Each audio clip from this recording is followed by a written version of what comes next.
Earth Debate, Uncut and After Show. I'm your host Nathan Oakley, and if you are new to this channel, or you've not done so already, then be sure to subscribe, hit the bell notification icon and join button if you'd like to become a Nathan Oakley 1980 channel member and keep up to date with the Flat Earth Debate. If you'd like to support the channel, there is a super chat that runs alongside each of these shows while they premiere, and there's also a PayPal, Patreon, crypto and thanks button in the info box below the video. Speaking of patrons, I'm going to do a quick shout out to all of you who do support me on Patreon.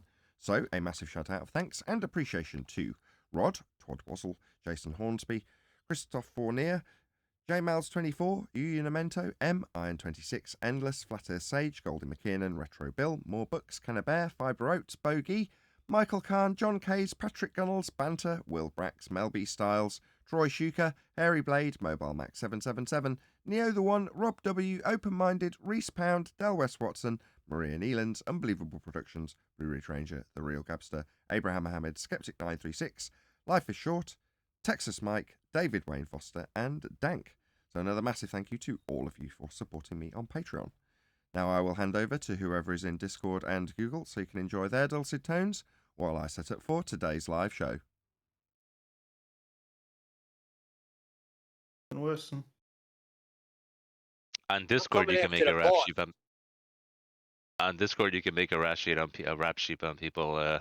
Because under every time you click on their name, there comes a section that says note, and you can write notes about them. Like, this person so and so, I met him here. You know what I mean? You know what I mean? You can keep track of people easier by writing these notes on people. And somebody in Discord pointed me to that, and I'm like, okay, that's kind of handy for moderating, right? I mean, no, I don't want to keep track on people, but like, yo, what is moderating? moderating? Well, moderating is like go on, Neil. Go ahead. No, go ahead. I'm listening. Well, it's like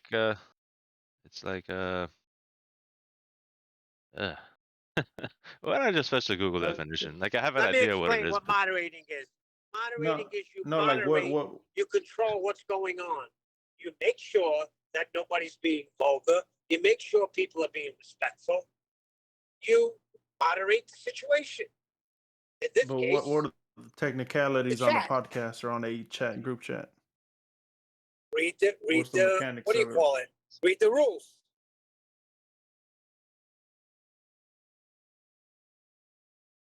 Right? You should have a bunch of rules, right? There are rules that we gotta abide by. Okay. So if you don't abide by them, you get moderated.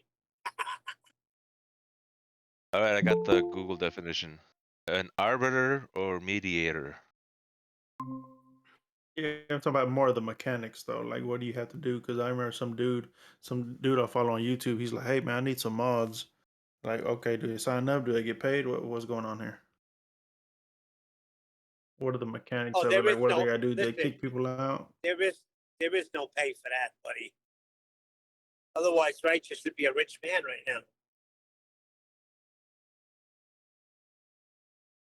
Well, he's sipping tea and shit, so sounds pretty rich to me. Is that the only thing on the menu? Define rich. Define the We ladder. at Denny's. Hey, 10. How dense are you?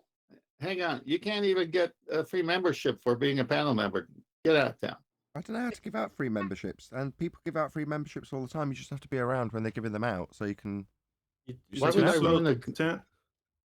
I ruin a good slapstick back and forth that we can have for the next 10 years? Just take one of the free memberships that Godzilla or I can't. I'm just doing it for fun. My goodness. Yeah, geez, Nathan, catch up. Yeah, muster some courage. Oh, that was a good one. So, Kent, how dense are you? For $2. Was that one that you really relished? Can't top that one. Bon appetit. Yeah, I got it. You gotta be got it. You gotta be a dad to get these jokes. That's right. You got that right. So, Ted, how dense are you? Did you step on the scale and see how dense you are? Yeah, I'm 10 tenths dense.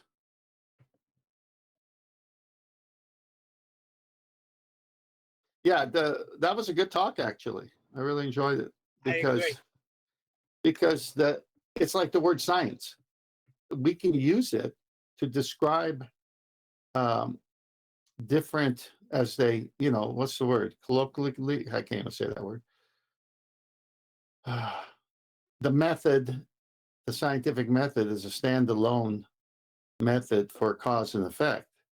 And then they take science, but they don't say scientific method. They just take science. And then they have science departments, the science of this, the science of that. Well, then when you say what's science, it means knowledge. So really what they're saying is the knowledge of this or the knowledge of that. But the minute they say experiment or we know the cause of this effect, that's when it gets the real meaning. And that's where they've all hijacked and screwed up because they've trained us that the scientific method, as Nathan and most people here said, they get you in with that when you're young. And then they just use part of that word to say everything we've proven, but they haven't proven anything. Yeah, the greatest kids. You know what? I was spaced out yesterday. I was watching Interstellar, and then I watched The Martian.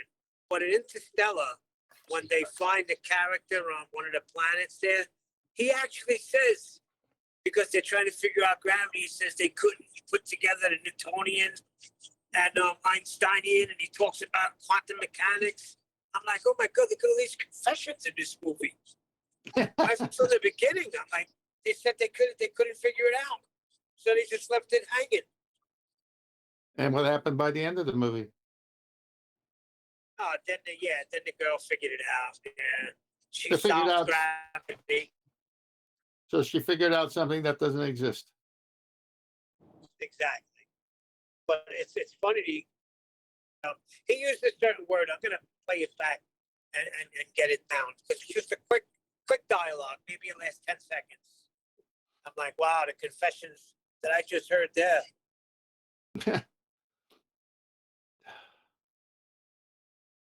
Well, if it doesn't vet out in reality, if it doesn't vet out in everyday life, they have to make it up.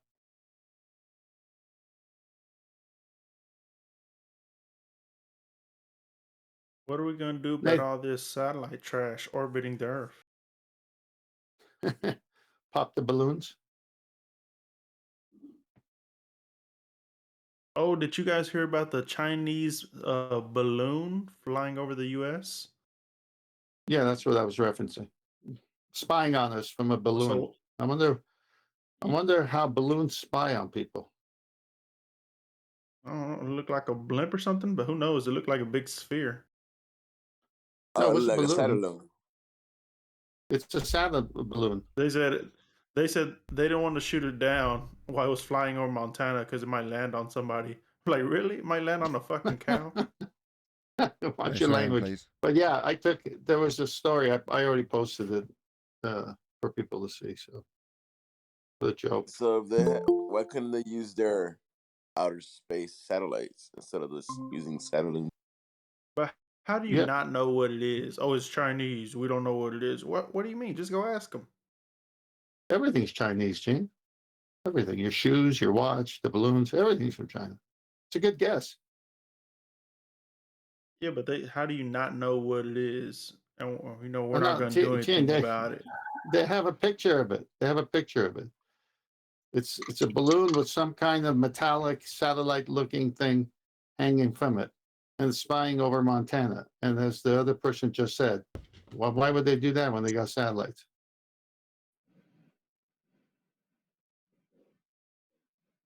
But they even said they scrambled the airplanes to go check it out. I'm like, okay.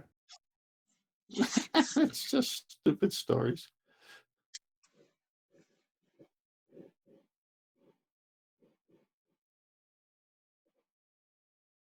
Yeah, Nathan, you got Joe the Biden link for insider. today? I posted it right after your link. Yeah, I got it. Truth about flat Earth. Yeah, it's interesting how they all. This one's going to be real interesting because it's got pieces and bits of shows you've done. So this guy's taken pieces and bits of review shows you've done and put it in his expose. No way. This is a reaction Yeah. video. No, it's not a reaction video. He's doing a video about the title of the video, but he's borrowing from some of the different shows, their imagery, their whatever, because I recognized it. I said, oh, we did this show with this guy. We just did this one. So it's like they keep popping up, and it's more straw man arguments. Oh, that he's we don't he's make. reacting to other videos like we've. Why have you picked this then? No. Is he pro or con? I No, don't get it. no, it's not reaction video. He's doing his own video, but he's taken pieces and bits of videos What you if I have told you reacted. that we've been lied to for our entire lives? That everything we've ever been told in school, in the media, and by scientists about the Earth, the solar system, and the universe has been an elaborate deception. So what side's he on? Not our side. So we are reacting to this then. This is a video we're going to react to, yeah? Yeah, because he's doing a major straw man, and he's building up a bunch of things we would, real flat earthers. We gotta say that these days, I guess. Real flat earthers. What's the video would say. called? Got the truth about What's the the flat video earth theory. called? Not a good start. I posted it in Discord main chat. Yeah, we'll cover that. No worries.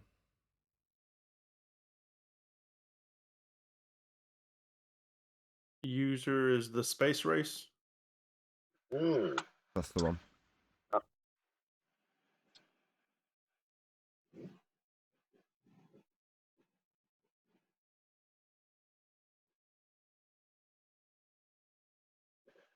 It's a good one. To react to. I watched it. If I remember correctly, I'm pretty sure it's going to be. I'm pretty sure his entire argument is going to be pathos, which is what? feelings. Pathos? Feeling. What does- Nothing more than feelings. Sorry, that's a new one on me. Pathos. Yeah, in contrast to logos. All right. Pathos contrasts logos. Or logos. How do you say it? Logos. I know what logos is, Right. but I didn't know that. So what's pathos? Is it said different? Pathos? Feelings. Fifis versus logic. Feelings versus logic and knowledge. Okay. Right. Okay. Feelings. That's pathos. So there's a loosely it's the same root fallacy connected, which is called the pathetic fallacy. Right. Yeah, I know that. So you're arguing, yeah, same thing. Yeah, I always misinterpreted or misheard as the pathetic fallacy. Obviously not. But it's What's in on regards the to this edge then. of your flat Earth? Okay. You learn something new every day. What's on the edge of your flat Earth? That's a play on words. Empathy and pathetic. You can really have fun with that if you pun. But you gotta be a dad first. Empathetic.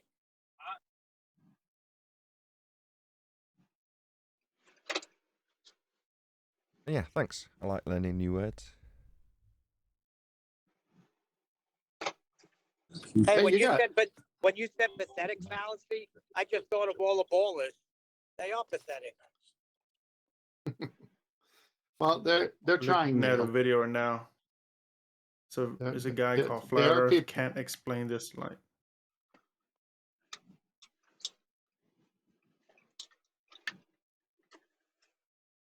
So I'm going to get technical here. You there, Nathan? Yeah. Yeah. So my turn to get technical. So been having issues with the internet, plugging in, unplugging it, resetting it, the whole deal. So finally called the provider, who told me already to have weak internet. It's the highest plan you can get. So I said, why don't you send a technician out, check the router box, and see maybe you can just exchange it. So tech came out, went outside the house, checked the signal coming through the line, says, your lines are good. And I said, great. He comes to the house and he sees the router. He says, all right, well, let's just change the router and see what happens. So I got a new router yesterday, and so far, if you're hearing me well, so good. Well, it's Let's one of hope it them. keeps up. The thing is, yes, you do. I hadn't thought about it. But isn't that just the point, right? So if you've got crap signal, crap internet, crap mic, crap room, crap whatever, then people notice how crap it is. Now, when it's good audio, no one notices. You just don't frown and sigh and tut that it's rubbish. So for all my efforts over the, I don't know, this is a couple of years back when I was fighting distortions here, there, and everywhere, and learning OBS and learning professional mics and digital desks, which is all new, although the principle's not. It's very much not new to me. But, you know, on the technology that I got, it was all new. Anyway, getting to the end of that, all you achieve is no one notices. Yeah, so I'm not going to name any of the particular YouTubers, but there are several that do similar things to this, to what we do. And when you listen to a different guest come in, and they're 5 times louder, you're like, ah! And it's just annoying, and you get peppering up and down on the volume button on whatever you're listening to, and you don't want to do that. You're not listening so you can behave as a compressor. It's not what you want to do. You know, you want the person who made it to do that for you. So, you know, I like this YouTuber. He has like 3.2 million subscribers, all from his cell phone. Never edited a video. Never even used a wired headset. Nothing. Just straight from his iPhone. Got 3 point something million. And he says, well, I practice a lot. He says I didn't have the equipment. Now he's got 3.2 million subs. He's a YouTuber. You know, that's his day job now. And he never grabbed anything. He says just this phone right here.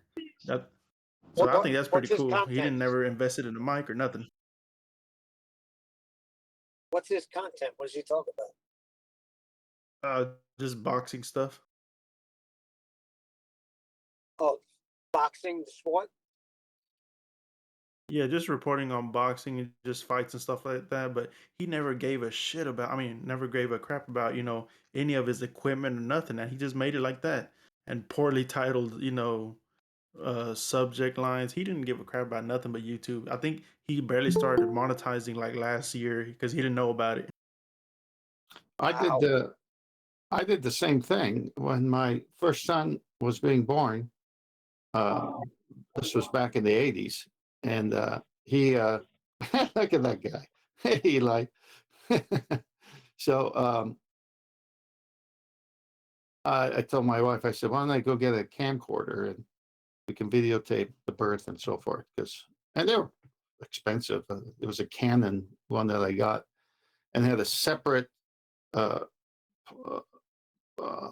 place where the VHS tape would go in, and that had a strap that went over your shoulder, and then you had the camera, which was huge, and then that would connect by cords to that other unit.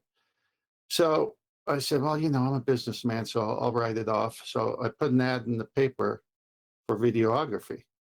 I ordered a book on how to take videos, and started, reading the book and panning and practicing so you don't move it too fast, sideways or up or down.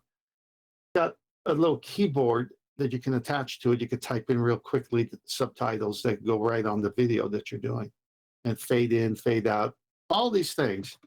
And then I started looking at what people charge to do this kind of business, and it was like $1,500 all the way to $5,000, and just ridiculous. So I realized I needed some lights. I needed a bunch of things. So I poured in several thousands of dollars into it. But I started a business, got to record the birth of all my kids with it. And I put an ad, and I got a call. And the person said, we really are a little bit afraid to move on with you because your price is so low compared to everyone else. And I go, well, I could raise it if you like. And so she got a chuckle out of that. She goes, we just don't want someone who doesn't know what they're doing to shoot our wedding. I go, trust me, I've done childbirths. I know what I'm doing. And so then, okay, you're hired. So go to the wedding. Already have the template in my mind of what I'm going to do. And the minute the wedding was done, from the start to the ceremony, and the start meaning I'd be there with the groom and his guys, the bride and her bridesmaid, and I get the invitation, and I'd start off with that, with a fade in, fade out, and then all the way to the meal, interviewing every table, saying, "What do you know about Johnny and Jackie? Tell us a little bit about your relationship. And what do you got to say on this great day for them?" You know, I did all these things, and then the dancing and all that. At the end of the night, took out the tape. Here you go. It's all done. They go, "We get it tonight?" I go, "Yeah, this is my style. You get it tonight." So she wrote me the nicest compliment. She goes, "I can't believe how many times we watched that, especially when you interviewed every table, because we can never get to see, we can't, I mean, we know they're there, but we don't, we're so into ourselves because we just got married, but you interviewed my uncle, my grandmother, my, you know, niece, and they loved it." And so I just kept that going. So no editing other than on the spot edit. Yeah. Now the guy's got. Hey, Ken, I had the total opposite experience. We hired a girl. It is the worst tape ever. She did what you did, interviewed the tables, but ran out of tape when we were exchanging our vows. So at least you knew what you were doing. Hey, But this is my video Heard of my one, heard wedding them is all. terrible. The girl is short. She's looking up to everybody. You see under their noses. It's ridiculous. I'm getting jealous now. I should have hired that man. Oh, she thought you signed up for the plausible deniability package. Oh my God. I'm hearing you say that, and I'm like, man, my She's wedding is supposed to be that. She's in your car giving you directions now. What happened was Sarita's father was late. So instead of just shutting it down, she kept talking to people, and then she ran out of tape when we were exchanging our vows. No, we did. I had extra batteries to the event, that if the one battery just went dead, I had another one, but I had another one after that one. Plus, I brought my charger with me just in case. I had several of the VHS, and it was high quality tapes. And no, you have to have redundancy in all this. You can't screw up a moment. If you get dizzy so much, feel like you're in a spinning earth. Yeah, you can edit Earth-based camera Coriolis easy. It's not hard. Do you guys know the Sony thermal overlay handycam scandal? No. Oh yeah, of course. That old nutshell. You do? Sweet. No, I no. just heard about the new raw video lawsuits. Well, anyway, back in the day, so they had an IR heat thermal imager put to the cameras where you could do one or the other, but then they had one they put out to the public where you could overlay them. So the problem with that is that it perfectly outlines your actual body under your clothes. So you could actually see what all the women look like naked. And they banned it real quick. Wow. Is there any videos on YouTube of it? I'm sure there is. I'm sure there is about the I think- camera, because that's what you're interested in, not the actual footage. I know that. I know you're an honorable man. Now that The church explains why going they're nine. Oh gosh. Now that's the equipment they use for PNS waves, right? Yeah. We know the iron. No, that's core when is stopped that's and when the turned back. girls that's when the girls are filming the guys. Oh, that's not good. Negative. Anyway, about that PNS waves, Michio Kaku is making the rounds, of course. Anyone seen them on other channels? Yes, Adam posted me one to react to, a different one, and suggested that we did it today, actually. But you got in there first. He's not here. You are.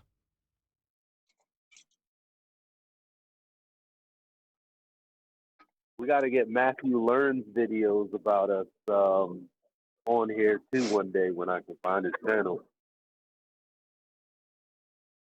As always, if it goes into the Skype Hey Nathan, what's at the your right time, what's your TikTok video views looking like? I don't know. By Hey, the second, super chats were up yesterday. by the second community guideline strike I got for absolutely no reason whatsoever, I was like, I've lost interest. So I uploaded about 100 videos. In and then just YouTube stopped. or Why? So they can just remove all the work I've done till now. No, Gene, he's talking about TikTok community strikes.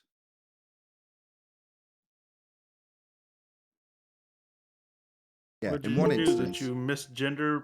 Did you misgender do someone anything. or what? in one instance, I accidentally, because I didn't know what I was doing with the software, uploaded the same video twice. And one got a community guideline strike.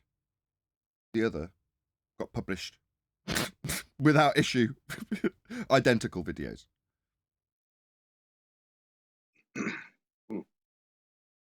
So you double posted, and that's a no-no. I just don't see the point. If I've got two community guideline strikes, there's a good chance that the next video I'll put up, because I can't see any rhyme or reason in what they've, especially when one of them, like I just said, went up and an identical copy of it went up. Now, I didn't know what happened. In other words, the video wasn't working, so I just uploaded it again. I think. I can't remember. It was a while ago. But for whatever reason, there ended up being two copies of the same video. One got me a community guideline strike. The other just got published without issue. And they were exactly the same. So there you go. So Do they have based the on that, same- you go... I just look at it and go, there's no rhyme or reason to this. At least with YouTube, I can look through the community guidelines. They don't tell you, but you can find out.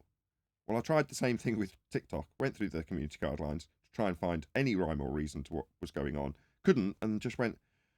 You just throw your arms in the air and go, what's the point of all this work? It's not earning me anything. It's just a lot of effort. For what? For you to throw community guideline strikes at me for videos that have also been published? It just makes no sense. I just can't be arsed with that. It's just not...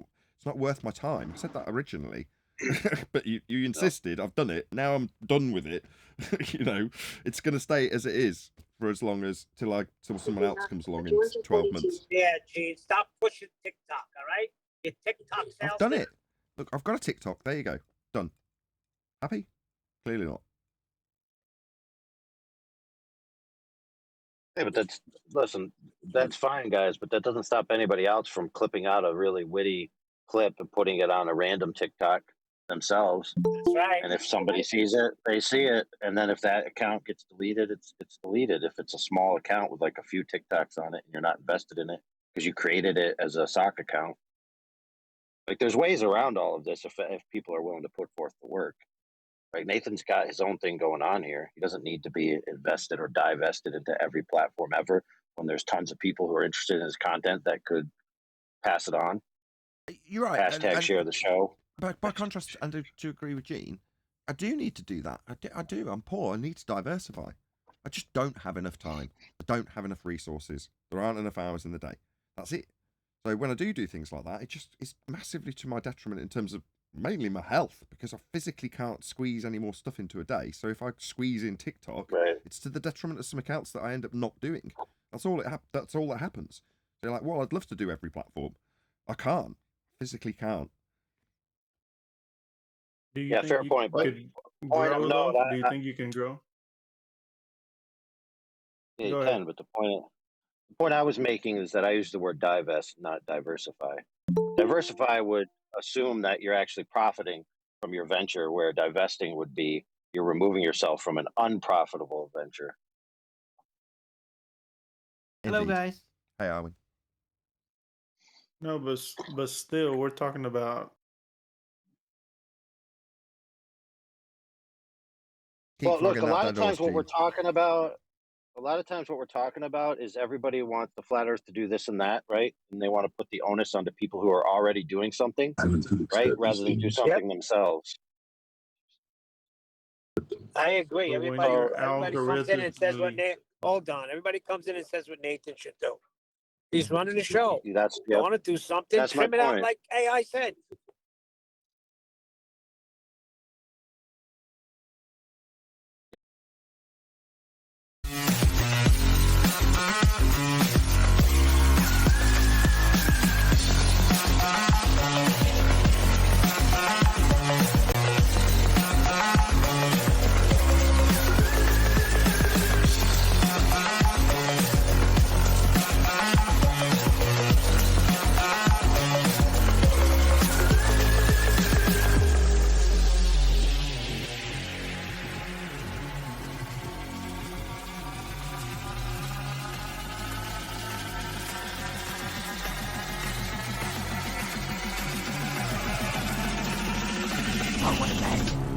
Welcome to Flat Earth Debate Live. I'm your host Nathan Oakley, and if you are new to this channel, or you've not done so already, then be sure to subscribe, hit the bell notification icon and join button if you'd like to become a Nathan Oakley 1980 channel member and keep up to date with the Flat Earth Debate. If you would like to support the channel, there is a super chat that runs alongside each of these shows while they are live, and there's also a PayPal, Patreon, crypto and thanks button in the info box below the video. Most importantly, if you'd like to join the discussion, simply mute the page you are currently watching, then click the link in the info box below this video to join the panel and express your views on the nature of Earth. If you do join, please don't swear. If you do, you'll be ejected, and if you are, please don't try to rejoin the stream using sock accounts. You'll be warmly welcome back on the next stream. Please also share the show on social media. Sharing the show obviously increases the live audience, but this in turn increases the chances of a more diverse panel, so please share the show on Facebook and Twitter. Now, we are joined by Arwin, Refracted Curvature, Neil, Righteous Force, 10th Man Rising, Chocolate Saying, and a whole bunch of people on Discord. So welcome, one and all. Yeah. Let's get it on. It's Friday. Hello. Good afternoon. Good afternoon. Good afternoon, welcome. Good morning. Good morning, good evening, wherever you may be. It's good to have you, one and all. Any evidence of a self-perpetuating molten iron core that's gone the other way at the centre of presupposed spiral Earth? See, I told you Yes. we had to Earthquakes. refresh that question. That is the Earthquakes. evidence. Hold on. That Earthquakes is is the the proof that evidence. this thing that presumed to be spinning is now spinning in the other direction. It's just one public service announcement. Exactly, Arwin. I am aware, for all the people sending me links, thank you so much. Yes, I do appreciate it. However, just so you know, I am aware that Michio Kaku is doing the rounds talking about the self-perpetuating molten, solid, iron core that's turned the other way. I am aware of this. Okay, thank you. I'll let you all know. Yes, we are aware. QE, a couple of days ago on his open panel live stream, did in, I don't know, 2/3 of the way through the show, just a really good dissection of his first outing on CBS or ABC, I forget, whatever it was, NBC, I think it might have been. Anyway, he's there, interviewer, chuckling away, talking about his reification fallacy. And it's pulled apart by Quantum Eraser. Now, don't get me wrong, I know he's doing the rounds. I know he's gone to other platforms to say the exact same nonsense, right? Let's all just acknowledge the fact that this is, and will always be, the most absurd question on the list of housekeeping.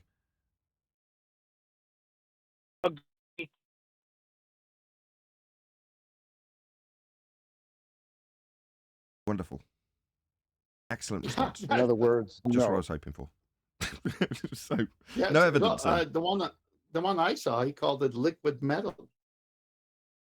Look, Liquid metal? I am not magma. adding Terminator 2 molten iron But- core. Well, the molten self-perpetuating iron in the other core direction. the answer has always been P waves, S waves, remember? Well, apparently, over all that time, it just hasn't changed at all. So now it's just like, oh, it's changed. Why? Because of P waves and S waves and earthquakes. Yeah, So it's nothing's basically changed. perpetuating the same nonsense so- story, not so- getting so any you new mean- info. So you mean the same thing that supposedly told them that it was spinning in the first place is now telling them that it's spinning, but not spinning that way. Now it's reversed. Yes, there's no difference Yeah. to the claim that's being made, right? And as we're all well aware, there's an ease in the heliocentric model to just change the story, adapt the story, completely replace the story if necessary. And in this instance, it isn't actually an alteration to the story at all, if you think about it. What they're validating it with doesn't validate a thing.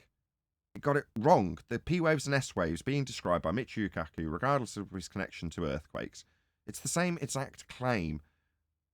So it's not changed at all. We called it the moment he came out with this. The moment he started doing the rounds, we immediately pounced on it. Went, this is the same exact claim. It's P waves and S waves. Maybe Yeah, we should well- have like a segment of like new hotness questions. So like we could have the old question: is there any evidence of a self-perpetuating molten iron core at the center of a presupposed sphere's Earth? And then we could ask the other way, like, oh, is there evidence that there is a molten iron core that's not spinning anymore? Same thing with like the other narrative change, which is what the moon is in the Earth's atmosphere. Maybe we could do that. No. Let me explain. There's Any two things evidence going of on that? here. The psychopathic aspect I'll come back to.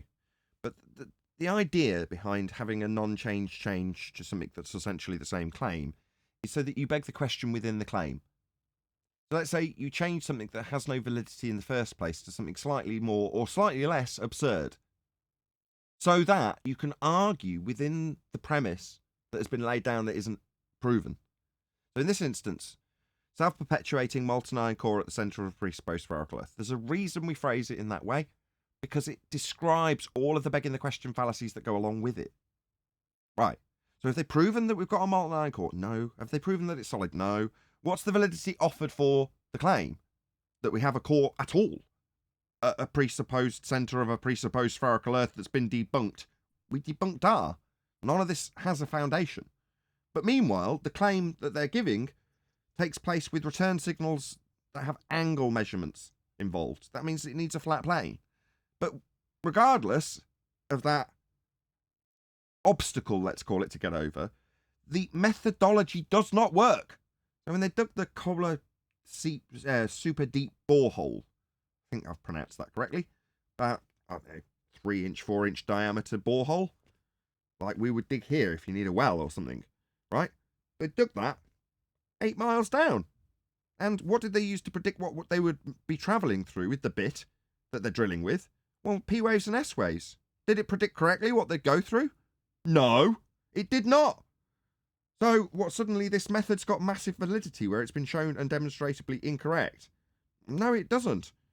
Meanwhile, all of the begging the question fallacies that go along, foundational begging the question fallacies for the claim, have been debunked.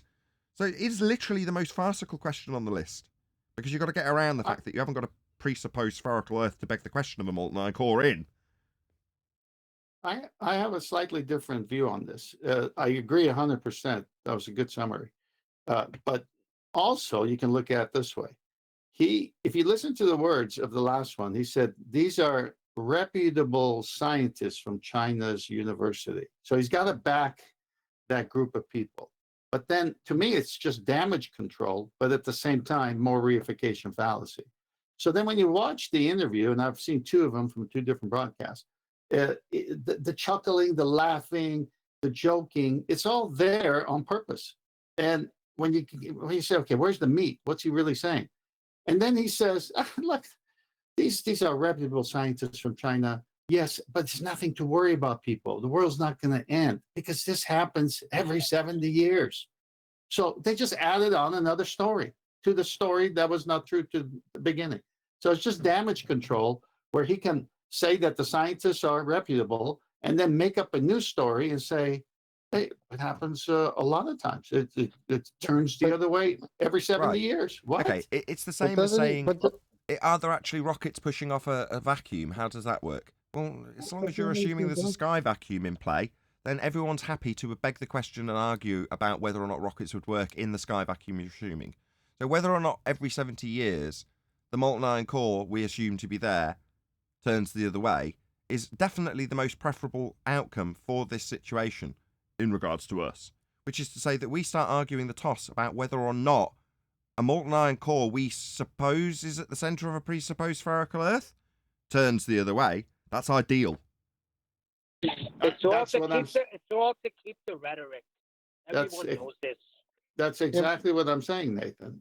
He's using this to keep it going and still in the begging the question argument. Chocolate, you want to say something? Yeah, but here's my problem with that whole segment, right? Because he says, oh, based on the findings of reputable scientists from Beijing. Okay, but in that same segment, he's talking about how, every other sentence is, we don't know. We have no idea what's going on underneath our feet. As a matter of fact, at one point he says, we know more about what's going on Mars than we do underneath our feet. Wow. So what are these reputable scientists from Beijing, and why is it only scientists from Beijing? So, he's done it again. Ideal, right? So again, let's latch on to, we know more about a light in the sky, which is actually a rock in a sky vacuum, than we do about this begging the question presupposed spherical Earth with a core at the centre that's changed direction and does so every 70 years. We know more about the surface of a planet we're definitely all going to assume in the argument if we get into whether or not we know more about it or less about it than the ground beneath our feet, because we're definitely assuming spherical Earth with sky vacuum in both instances. Yes. The other thing you've got to worry about, though, is if the core doesn't start spinning again in the correct direction, the Earth will eventually collapse in on itself, a bit like a black hole, and become flat. It is flat. Earth is flat. There is no molten iron core. There is no presupposed spherical Earth. There is no radius value. You can't measure Earth curvature. The horizon's not an edge for boats to fall over. They got to keep the rhetoric going. Come on. Thank you for that, Neil. Any evidence of axial rotation of the Earth-based variety? You're welcome, and no evidence of that either. Well, Okey-dokey. you got to give it credit, right? We kind of went for years just kind of making fun of that question like it's a nothing question. It still is, but at least they've tried to give us like a little piece of meat on the bone for it. You gotta give them credit for that. they didn't forget about it completely. Look, they got Poor Mitch guys. Yukaku on the case. He's there by the seat of his pants. Guessing. By the leaps of logic, yes. Right. I'm surprised, though. They usually work with fear. He's saying there's nothing to be worried about. No, Neil. Back to, I'm sure maybe you were here when I did this and I talked about my 80s experience of the trailer for The Fly 2. Don't be afraid. Be very, very, very afraid. Was that the byline for The Fly too?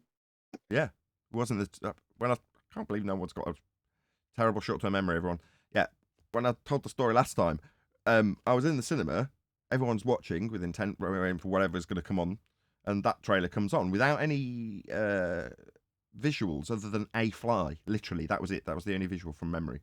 Look it up on YouTube. I'm sure you'll find this. I mean, don't get me wrong, my 30-year-old memory's not that great, but in any event, I'm sure you'll find what I'm talking about very easily. But it says, don't be afraid. Be very, very, very afraid. Fly I think you can find evidence of what Nathan's talking about on BuzzFeed. Just should have known that was coming. Right, we're going to cover this YouTuber. So this is called The Truth About the Flat Earth Theory. And I'm going to keep repeating the same sentiment every single time I do this, which is to say, obviously, as a fellow YouTuber, I want nothing more than this guy to grow his probably more advanced audience than mine, probably substantially more advanced. I'm going to change mouse before I just start cursing at the old one. Battery's on its way. Okay, right. Give him a like. Not watched this yet. I hope it is well like-worthy, but I'm sure it is, otherwise someone on my panel wouldn't have shared it with me. And I'm sharing it with you, live audience. So go and check him out. If you do happen to go and like his content, subscribe and let him know. Nathan Oakley 1980 sent me. He reacted to your video and love your stuff. Subscribed. Couldn't be more happy to be a subscriber. Thanks to Nathan Oakley 1980. Hope you'll return the favour. Obviously, you're not going to say all that, but Nathan Oakley 1980 sent me would suffice. Meanwhile, we're going to cover his video, which is the channel's called The Space Race, and he's got 82,000 subscribers. Not as big as some of the other people we've covered, but nevertheless, all good. Definitely bigger than me. So, The Truth About Flat Earth Theory is the name of this video, and it's been highly recommended by both 10th Man and AI Overlord, who spoke positively about how well this will go down in terms of us reacting to it. So we're going to kick off. Only 68 people watching, which isn't great. Please share the show. Smash the share button. Share this video far and wide. I'm sure you're all going to be very entertained and indeed educated.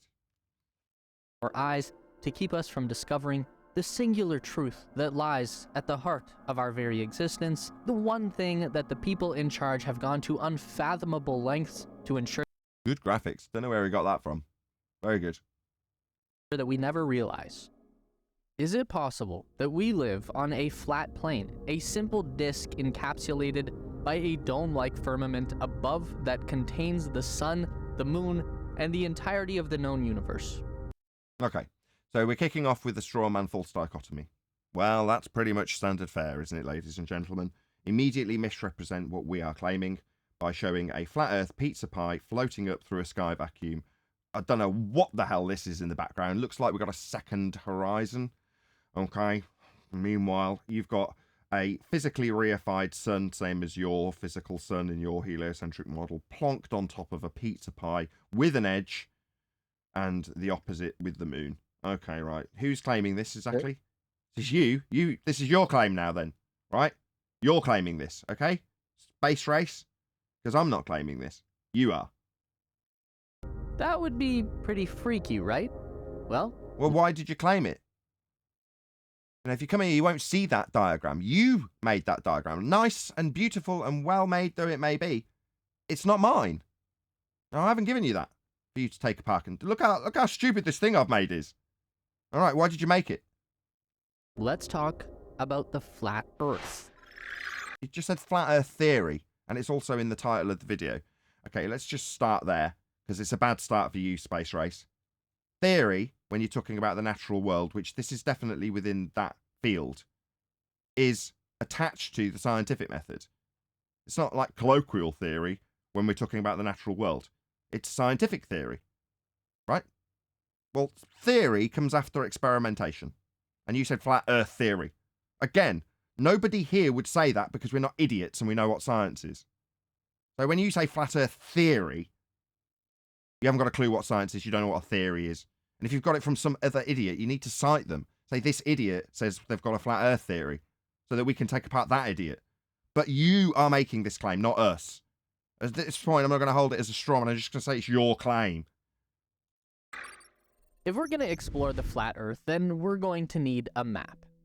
There are many variations on what people consider to be the... This isn't a map. Right, this is not a map. This is a CGI globe. Two-dimensional representation of a 3D sphere, modelled. Beautiful. Again, very good graphics. But this isn't a map. You said we'll start with a map. This isn't that. So you're lying. You're not going to start with a map. You'll start with a CGI globe. Fallacy. Say again. It's a pretty good reification fallacy. Yeah, the map's not the terrain. We'll get to that when we get to the actual maps that you might put on screen next. We'll see if they're the same as this, globe-shaped. Definitive flat Earth atlas, but the most common diagram is going to be... Whoa. Why isn't this globe-shaped? We had the same problem with the dude yesterday. So immediately you're going to start with a flat map. Why is it flat? Why isn't it globe-shaped? If we're starting with the maps and you're claiming it's not a flat Earth, why are you starting with a flat map? That makes no sense. You're making my argument for me. Bearing in mind I know how that map's developed. You don't. Based on the azimuthal equidistant projection that places the North Pole at the center. Now, that's wrong. The azimuthal equidistant projection style can project it from any point.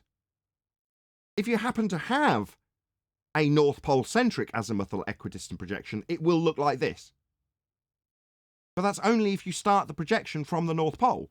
You can start it anywhere. You want to see a different version plotted out from Texas? Go and look at the old footage of JFK's airplane with him inside it, and you can see an azimuthal equidistant projection that's Texas-centric. Yeah, it certainly doesn't look like this, mate, but it's just a methodology of projection. That's all it is. So, did you not know that when you described the azimuthal equidistant projection as being the azimuthal equidistant projection, being north-centric, North Pole-centric? You just don't know what you're talking about, do you? Shout out to Martin Liedtke. If it wasn't for you, I wouldn't have a slightest idea what I'm talking about. We spent the first couple of years in Flat Earth talking about maps. Mappy Martin back then. Now he's Flat Earth British. I'm sure he isn't now. He's probably just something else. I can't remember what Martin Liedtke's called now. Probably just Martin Liedtke. But yeah, shout out to you. MartinLiedtke. Martin Liedtke. Check him out.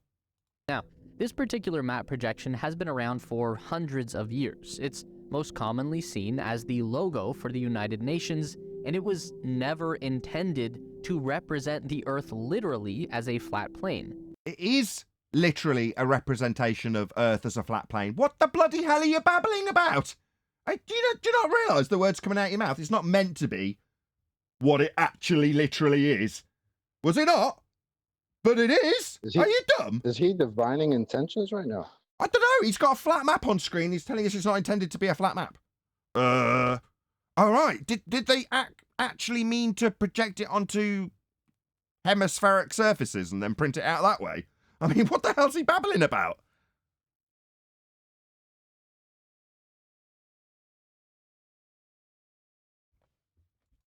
This is just one of many projection types that we use to represent a three-dimensional globe as a two-dimensional image that can be printed onto paper. That's incorrect. The globe projection has also been a conversion from the latitude lines that have come from an elevation angle measurement to Polaris, reducing the angle along a flat baseline. That's what you get those lines from. To then convert them onto a globe by something called the Haversine formula, to then convert it back onto a flat map. But what you retain in terms of the useful nature is the latitude lines. There they are, that grid. Latitude and longitude. But that's what's been kept. So the fact that you've got an in-between stage between actually measuring elevation angle measurements to Polaris that's got a globe projection, and then it goes back to flat, doesn't mean that Earth's a sphere. Number one, that's a reification fallacy. The map is not the terrain. But in terms of how the map was developed, it was developed by way of flat Earth elevation angle measurements to Polaris, then converted by Haversine into a globe, and then converted back onto a flat map, so you can still use it with angles to Polaris.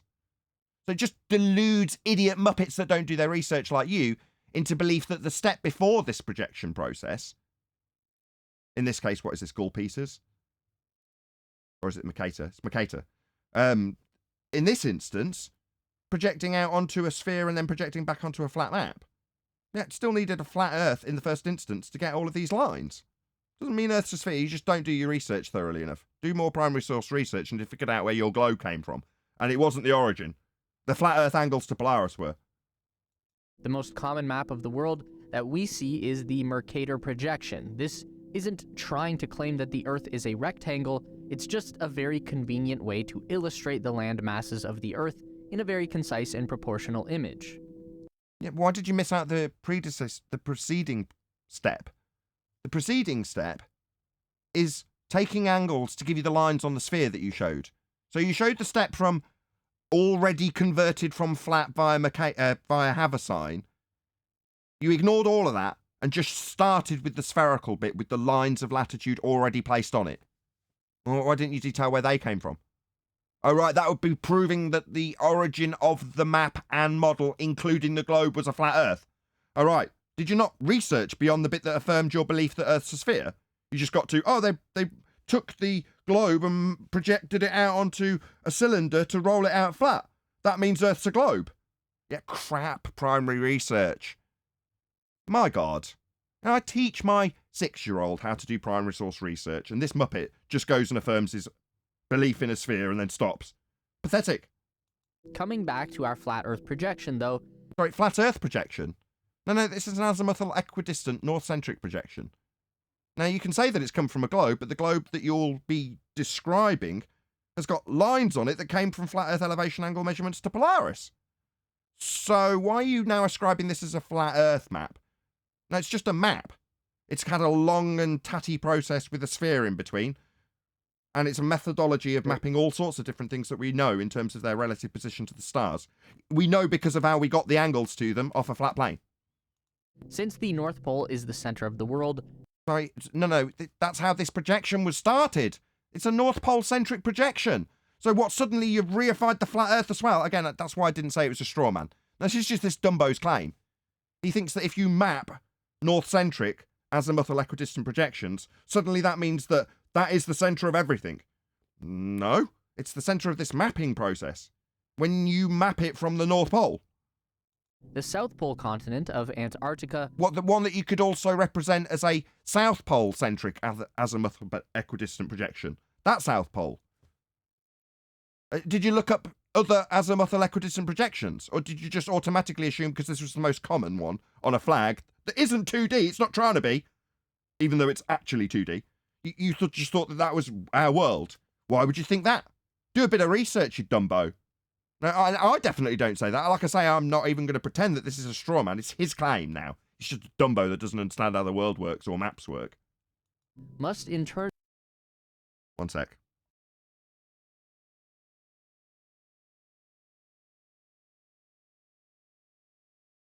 ...be an all-encompassing ring of permanent ice and snow. This is the... Says who? Who says? What, because of the way that the Antarctic region gets mapped when you plot an azimuthal equidistant projection north-centrically. You're telling me that that means there's an ice wall? Wow, what a leap of faith you've taken in your understanding of a flat Earth. That's a very stupid notion. I mean, when flat earthers come here and do the same thing, I tear them, I'd strip off them too as being idiots. But why would you do it? Ah, just poorly researched. Automatic reification of a flat Earth. Done by him. The edge of the flat Earth. Sorry, edge?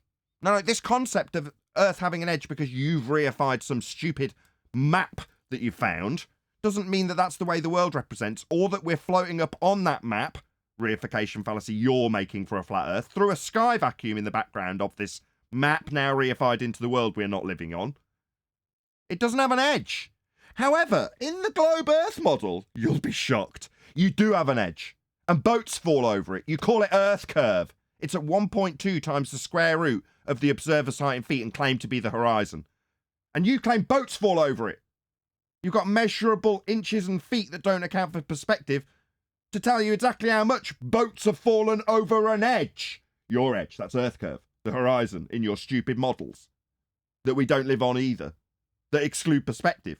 But this edge, this stupid flat earther idiot, because that's what he is now, just a guy who's terrified of the world he's found out about, and so terrified he's stumbled into the reification of this stupid crap and decided that that means the world's got an edge to fall over. What, so you can deny that that's the world actually being measurably flat, like all the maps and models you've shown so far? If there were no physical barrier... Go on. I was just going to say, can you reiterate that? Because that's, I think, very important, right? Because not any flat earther that I've ever heard makes the claim of an edge. But every glober... Anthony Riley. Excuse me, sorry about that. All right, well, okay. I won't general stereotype fallacy that. Most flat earthers that I know have not made the claim of an edge. But every glober that ever thinks that a boat is going over one is claiming one. So globers, normies, that's your claim of an edge? Okay, that's ours? why. Thanks. That's why this Muppet has got this. Because when you get to flat Earth, there's a table waiting for you. We call that table the Feast of Nonsense. And on that table is this. And you've gobbled it down whole, haven't you, mate? And you've gone, it's foul. I'll puke it back up and then pretend it's someone else's vomit. It's not, mate. It's your own vomit, this. This has come from the Feast of Nonsense. You just weren't smart enough. You didn't have enough discernment to figure out that it's poison when you looked at it on the table looking all shiny. Yeah? Yeah, you just dressed the cake up how you wanted it and still stuffed it down your gob and threw it back up.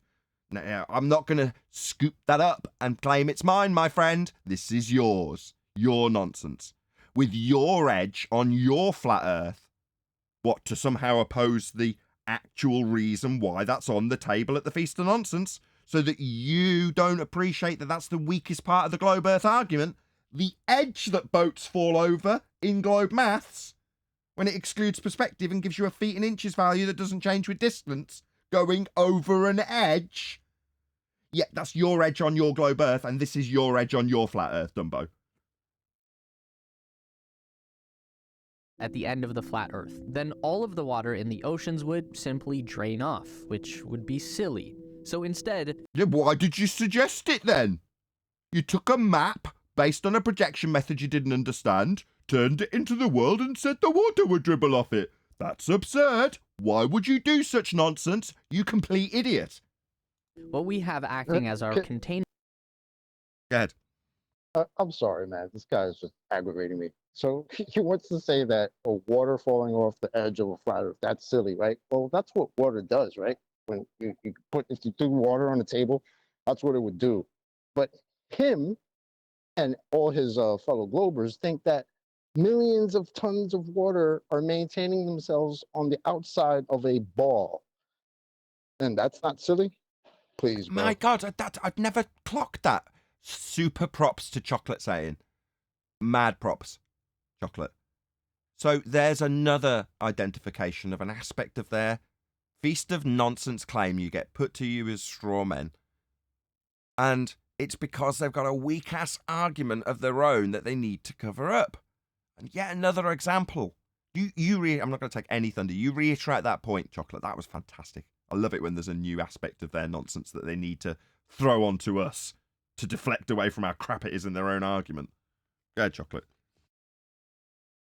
Nah, just listening to him speak about how these guys think water will just come off the edge of a flat Earth. It's like, oh, okay, well, if you understand the physicality of water, if I spilled a glass of water on my table, what's it going to do? It's going to go off the edge of the table, right? That's just the physics of water. But you and your globe heliocentric nonsensical model think that millions of tons of water are maintaining themselves on the outside of a spherical shape. Right. And you have the audacity to call us silly? You didn't highlight the contrast. You did the first time. The contrast being the boats falling over the globe Earth edge, the horizon formerly known as Earth curve, the edge at 1.2 times the square root of the observer's height in feet. The boat's falling over the edge, but the water isn't. What gives? What, the water's just maintaining itself to the outside edge of a sphere? All right. Probably the best way to get around this sticky wicket, is to ask the flat earther about the water falling off the edge of a pizza pie that we gave them to gobble down at the Feast of Nonsense. You know, you had two choices at the Feast of Nonsense, by the way. You didn't have to throw up the crap on the table. Some people, a lot, let's be honest, gobbled it down and digested it and absorbed it into their being. Yeah? What we call those dumb flat earthers. Yeah, those dumb flat earthers, they got to the Feast of Nonsense and went, oh, I can't believe my eyes, look at all this amazing stuff. I can't believe it, I'm going to stay here forever. Shout out to Jambo67. He says, life is a box of Neils. No, wait. Choking on my laughter. Yeah, just got what you're saying. Thank you very much for the super chat. Really appreciate the support.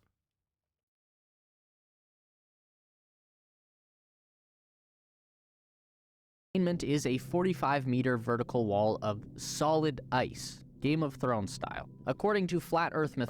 Whoa. So you show what? Few yards of ice, and again, not me.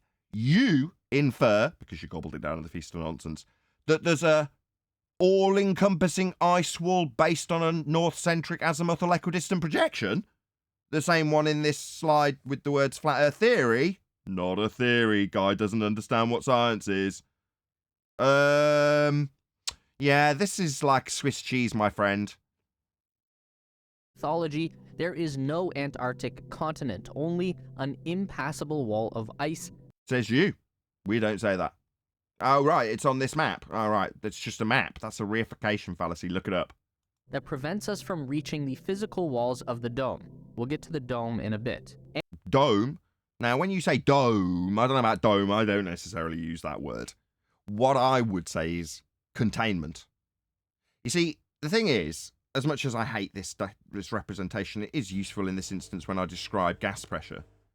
Because this area in a heliocentric model would be outer space. And gas at pressure has to press on something. So therefore, while I have no idea what the gas is pressing on, and I don't ascribe the description of dome to it, I know that the gas pressure we're breathing, if this is to represent the land mass that we're standing on, that needs something to press on. It needs to be contained. You can't have gas pressure without containment. Now, when people call it a dome, I shrug my shoulders, I don't use that word. But we must have containment.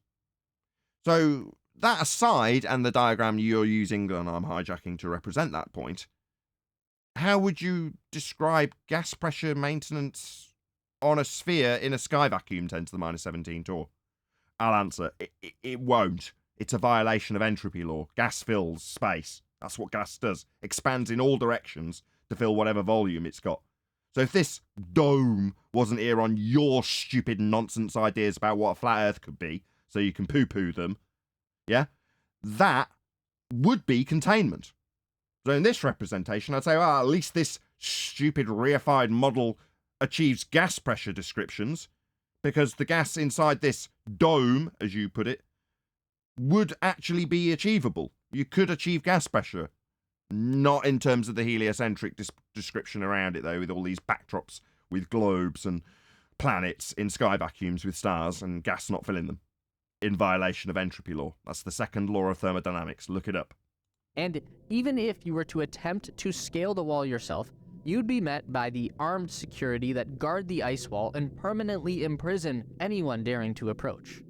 See my interview with Robert Shortman, who spent 18 months in Antarctica, burning pallets and looking after heating systems, and he made no mention of any armies at the edges of this ice wall reification on an azimuthal equidistant north-centric projection.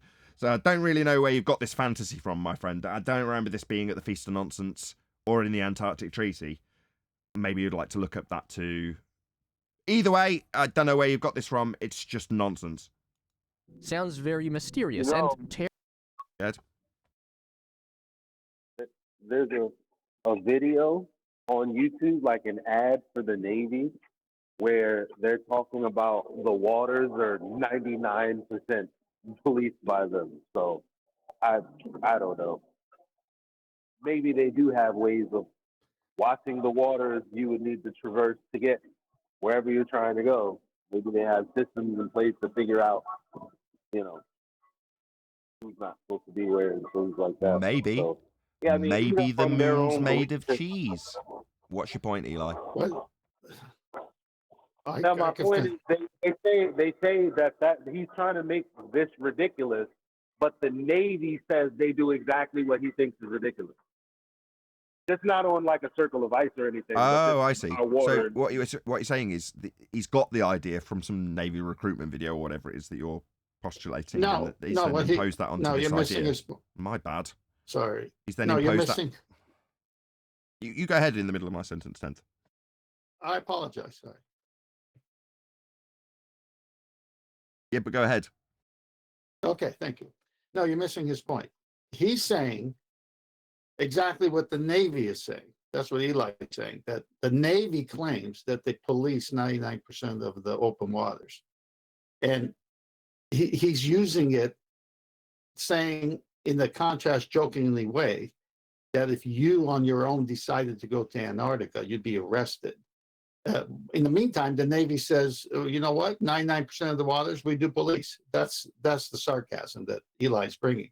But this is coming from sarcasm from this guy, which is what I like to add, is that you got the Antarctic Treaty, and then you've got people who have said that they've tried to go to Antarctica and they were met with military and were turned back and arrested.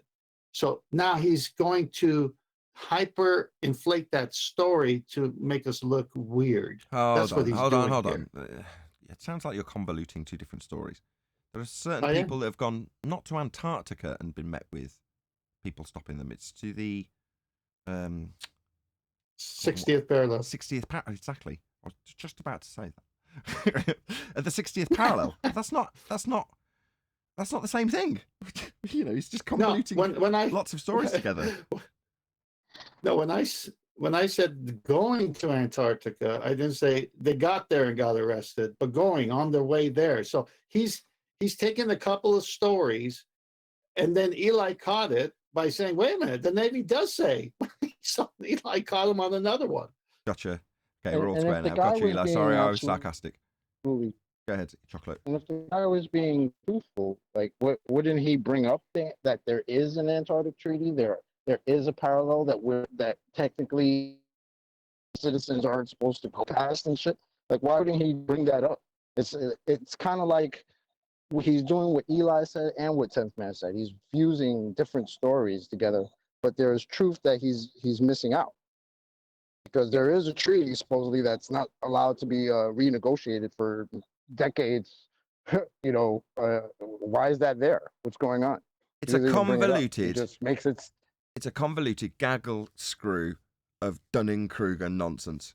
That's what it is. It's not, you know, yesterday's guy, you know, at least feigned decent research, and there seemed to be some essence of primary source research in there. This, straight off the Feast of Nonsense table, straight to your door via his gob, vomited all over it. That's rubbish. But yeah, in terms of his convoluted story, he's got a go ahead. picture. It's pretty clear. There's a guy standing on an ice wall looking out. It's like, no, he's while he's talking about this, he's talking about being stood on the plateau of some ice wall that's in Antarctica, as opposed to surrounding the entirety of a flat Earth he's reified. Go ahead. Was that AI? I was just going to make a little known factotum that the 1% that they don't police is Epstein Island. Thank you for that. So check it out, Nathan. Look into the Skype. I posted screenshots from the video that I was talking about. So it's just like for him to be like, flat Earth to say this.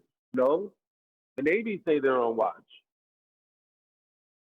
100% on watch. Gotcha. Obviously, we can't play the video for obvious reasons, but excellent. And the search you got to it with was US Navy 100% on watch. Cool. Thanks for that. Should we continue? Yes. Terrifying, and as recently as 60 years ago, that might have passed for something that the average person would believe. That is, until things like Antarctic cruise lines became a thing. Now we have giant boats that ferry thousands of people to the coast of Antarctica, where they find that instead of a great wall of ice, there are... So he's burning his own straw, man. So you're the one claiming this, and now you're burning it. Okay. Fine. I mean, what's new? Yeah, see how you get on if you're in my company. Just a bunch of penguins occupying a very usual coastal geography. Of course, there are sections of the Antarctic coast that are just solid slabs of ice. That is real, but it's not... How the hell do you know? Okay, so see my interview with Robert Shortman for an account of what Antarctica's like, given that he spent an entire, 12 months consecutively, followed by 6 months consecutively. Go and check out his descriptions of it. This guy is like, yeah, that's definitely real. Why? Because describing what you've had described to you? Hearsay information like I'm describing? At least with a mild degree of validity? I wouldn't be so bold as to say I know what Antarctica's like, based on a few Google search pictures that you've got. So you can burn a straw man, feast and nonsense idea about what a flat Earth isn't. Not true across the entire board. There are plenty of areas along the coast that are low and flat or rocky and mountainous. But maybe people only think that they're seeing Antarctica. The people in charge could just be sending them to some random island off the coast of South America that's specifically designed to maintain the illusion. How? What? I mean, this is absolutely absurd. I don't know, he's pulled this out of his ass. Is this a reference to sea level? Like if you're in California and then you go across the Pacific, sea level would be the same all the way to Japan, let's say. Is this just the same as that? You don't need a wall for that. You just need a barrier. How would you know? GPS? More like government positioning system. Or ground positioning system. That's based on Euclidean principles. Again, GPS, if you're a surface level researcher, means global positioning system? Really? Because the grid that it's using isn't globe shaped. It's 3-dimensional Cartesian. It's working on a flat plane. Did he say government positioning system? That's what he put up, yeah. Yeah, there was. Man, that was just a slight at people that don't trust the government, so they can't trust anything provided by them. It's just a pejorative. But anyway, his arguments so far have been disjointed and incoherent. So he said, if the Earth was a flat disk floating in free space, then water would fall off of it. But that would only be if gravity is working in a unilateral direction, which means he gave up center of mass attraction. He then said, well, in the beginning, I'm critiquing flat Earth as enclosed by a dome. So why even talk about a flat Earth disk floating in free space with no containment? He already conceded to a containment. So the water would be contained within the container. So he's already incoherent. Then he said, oh no, the water would be contained by 90-meter tall ice walls. Well, everybody who knows anything about water is that all the water's containment only needs to be 1 micrometer higher than the water level. So the height of the wall is irrespective. He then says that the coastline of Antarctica is higher than the water line, defeating himself again. So far, all he's done is shot himself in the foot every time. And just look at Point penguins of and try note to as tell well. Go ahead. Sorry. No, go ahead. Point of note as well. If anything was floating in free space and water met the boundary of it, where it could then go into space, the water would evaporate. So it wouldn't be falling anywhere. It'd be evaporating out into the vacuum of space, which, by the way, is the same problem the globe has. me that's an actual animal and not a specifically designed robot. You probably still think birds are real. The flat earth. Okay. I mean, when it comes to weak-ass straw men, I don't feel at this level we even need to address that. I hope you all agree. Matt might also be. What, you want to address the penguin robots? Feel free. No, he's doing this on purpose. He's making anyone who believes in flat Earth think that penguins are robots. Yeah, you get to a point where you're like, well, I'll burn this straw man. I might as well burn that straw man. Why don't I just make one up? Yeah, they think birds that waddle along in Antarctica are robots. Why not? Let's chuck it in. Just, yeah, okay, you know, if it wasn't obvious enough to your audience that you're burning straw men, now it is. These are the two examples of the pathos argument. So the first was the government positioning system, and now it's that the birds are robots. So he's basically insinuating that the believers in the flat earth have something wrong with them. And so he's appealing to the emotions of the watcher, right, to denigrate flat earthers. So right now he's just doing an eloquent, veiled ad hominem. A bit easier to sell if we didn't have airplanes, because this adds another layer of complication. Not really. Airplanes, yeah, they fly on a plane. They're not navigating curve. Now, recently, we've got the... Go on, Chocolate. I was going to say he missed the statement that a further complication for the globe. That's what airplanes provide. Sorry, go ahead. No, exactly. They further complicate the issue if you've got NASA documents recently being released in terms of aviation describing how you negotiate a flat plane. Because you do. That's how Earth is navigated and negotiated by aeroplanes. Now, further to that, they carry a backup on the plane, which is a sextant. Do I need to go through why a sextant is establishing the Earth as a horizontal baseline? So you can get elevation angle measurements to stars for positioning with triangulation, again, on a flat plane with areas of equal elevation? I mean, I kind of just have, but we'll move on. This isn't a good point for a globe. According to our disk theory, the distance between Santiago, Chile and Sydney, Australia should be the longest trip in the world. And that's if you're moving in a straight line, which would take the plane... You're going to have to excuse me for 1 second. My daughter wants me. What is it, sausage? You want to play Minecraft? Oh, you can after we've reacted to this video. Promise.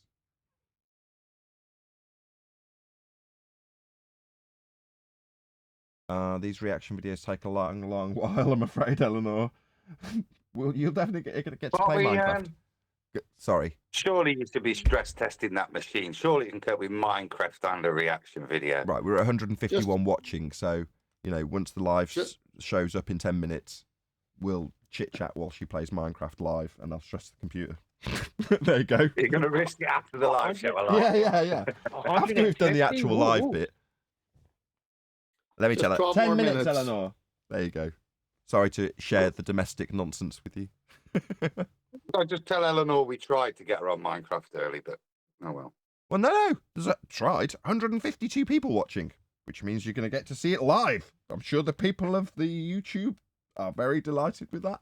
Across all of South America, Canada, the North Pole, Russia, and East Asia before reaching Australia. Okay, that's not how this map works. From the centre out. It's the clues in the title. Azimuthal equidistant projection. It's equidistant from the centre. It doesn't work across this diagonal that you've drawn across it. That's not how this projection works. Ugh. I shouldn't sigh. I'm privileged to have been around people who understand mapping, right? And there was a time when I was making videos about babies born on flights and showing stupid maps and projections and saying it proved Earth flat. Don't get me wrong, I've been there, so I'm going to disclaim that straight away before I rip him a new one, right? Because this is just nonsense. It just shows a lack of understanding of how this projection works. I mean, you've already ascribed it as being a flat Earth map. Anybody else got any comment on this as we get into Santiago to Sydney, Australia? Which is an anomaly that people expecting the Earth to be a globe would likely notice. So planes must fly in a big arc that avoids all of the inconvenient land masses. Incorrect. Nobody in their right mind is ever going to fly in an arc. Now, if you plot out how you're going to travel, we covered this a couple of weeks ago with a clip from a guy who's on a massive ship. And he's plotting out how he's going to traverse on the Mercator projection in what looks like a curved path. Now, he's making it absolutely clear to the guy who's interviewing him, what we actually do is travel in a straight line. Why? Well, because the lines on this Mercator projection are curved. They're areas of equal elevation. They're circles of equal altitude that have been straightened out. So then when you put a line onto that, relative to what has been straightened out, you end up with a curve. But they still travel in a straight line. Meanwhile, they're not using the azimuthal equidistant projection to plot that. My God. It takes about 14 hours for a plane to travel. Why isn't this a globe-shaped map? Between Santiago and Sydney, the furthest distance between 2 points on the flat Earth, it takes about... On the flat Earth, all of the maps that are going to be shown to claim distances or anything are going to be flat, number one. Number two, all of the various different projections that distort the maps have been done with the in-between step that ballses them up being a globe. Because the origin of them is an elevation angle measurement to a light in the sky to give you the lines on these maps. So you can now strawman us and say that this is how it should work on a globe versus how it should work on a flat Earth, when all of the representations and all of the distances being detailed are being given to you from flat maps. 7 hours to fly from New York to London, which, by comparison on the same map, are just a stone's throw. So you just shown two flat Earth maps, if you're going to call them flat Earth, and reify them into the world that's beneath your feet. So both of these were flat. Sorry, where was the globe in this nonsense that you're burning? Doesn't work on either of the quote-unquote flat maps. Oh, right, so nobody navigates then. Nobody ever gets anywhere. Yeah, they do. And they're using flat maps to do it. And the backup they've got on an aeroplane is a sextant to make sure they can measure an elevation angle measurement off a flat Earth. So they can find where the hell they are if they get lost. But so far, you're not showing us this being mapped on a globe. That hasn't been shown, just like the last guy. Away from each other. Now, obviously, the people in charge must make airplanes fly at different speeds depending on how close they are to the North Pole. Okay, but what about the sun? Clearly, this is a giant burning star in... No, this is CGI. Clearly, this is not the sun. Can I bring a contrast at this moment before he goes to the sun? And that would be his paradigm is a sphere rotating west to east. And the flight from Charlotte, North Carolina would take an hour and a half if that was true. But it takes the same 4.5 hours as it does coming from west to east. So he just destroyed, with the airplane argument, Earth rotation.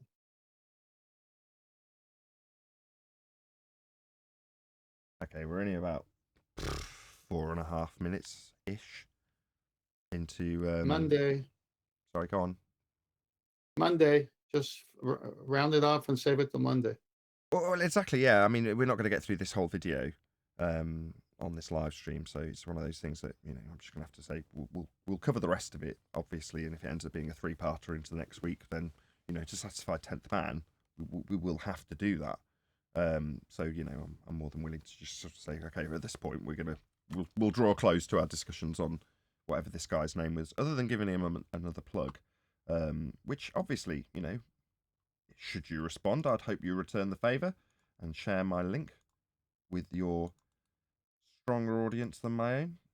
Obviously, there's going to be some globe earthers watching who might absolutely love your content and subscribe. If you do, please let the man know. Space Race, that is, the YouTube channel known as Space Race, that Nathan Oakley 1980 sent me. Very much appreciated. And then let him know the positive comment. You know, buck the trend if you're a flat earther. Don't be tempted to go in and call him names. Just say, you know, oh, thank you very much for making your content. Nathan Oakley 1980 channel. They responded to you. Check it out. You might enjoy it.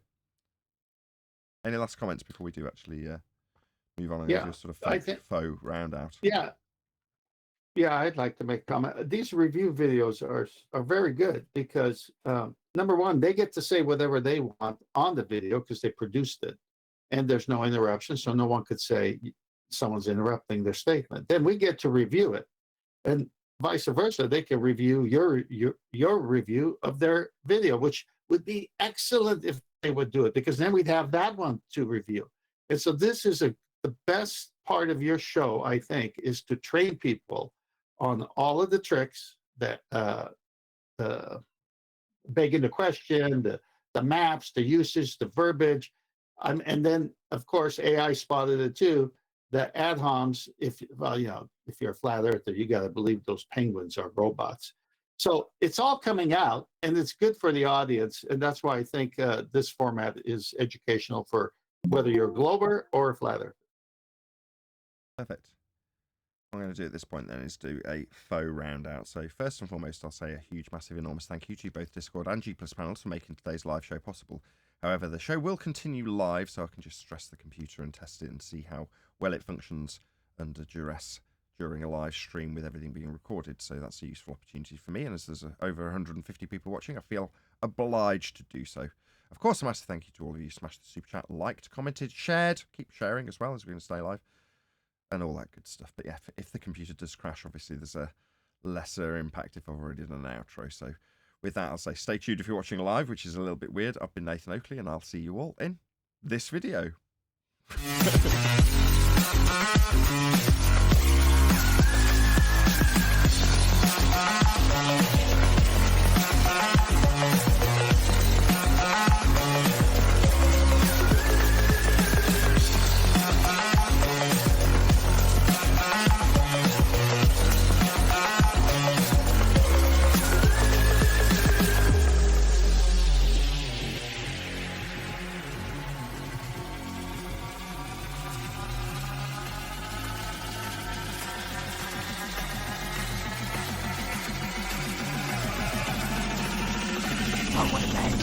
What a lovely day!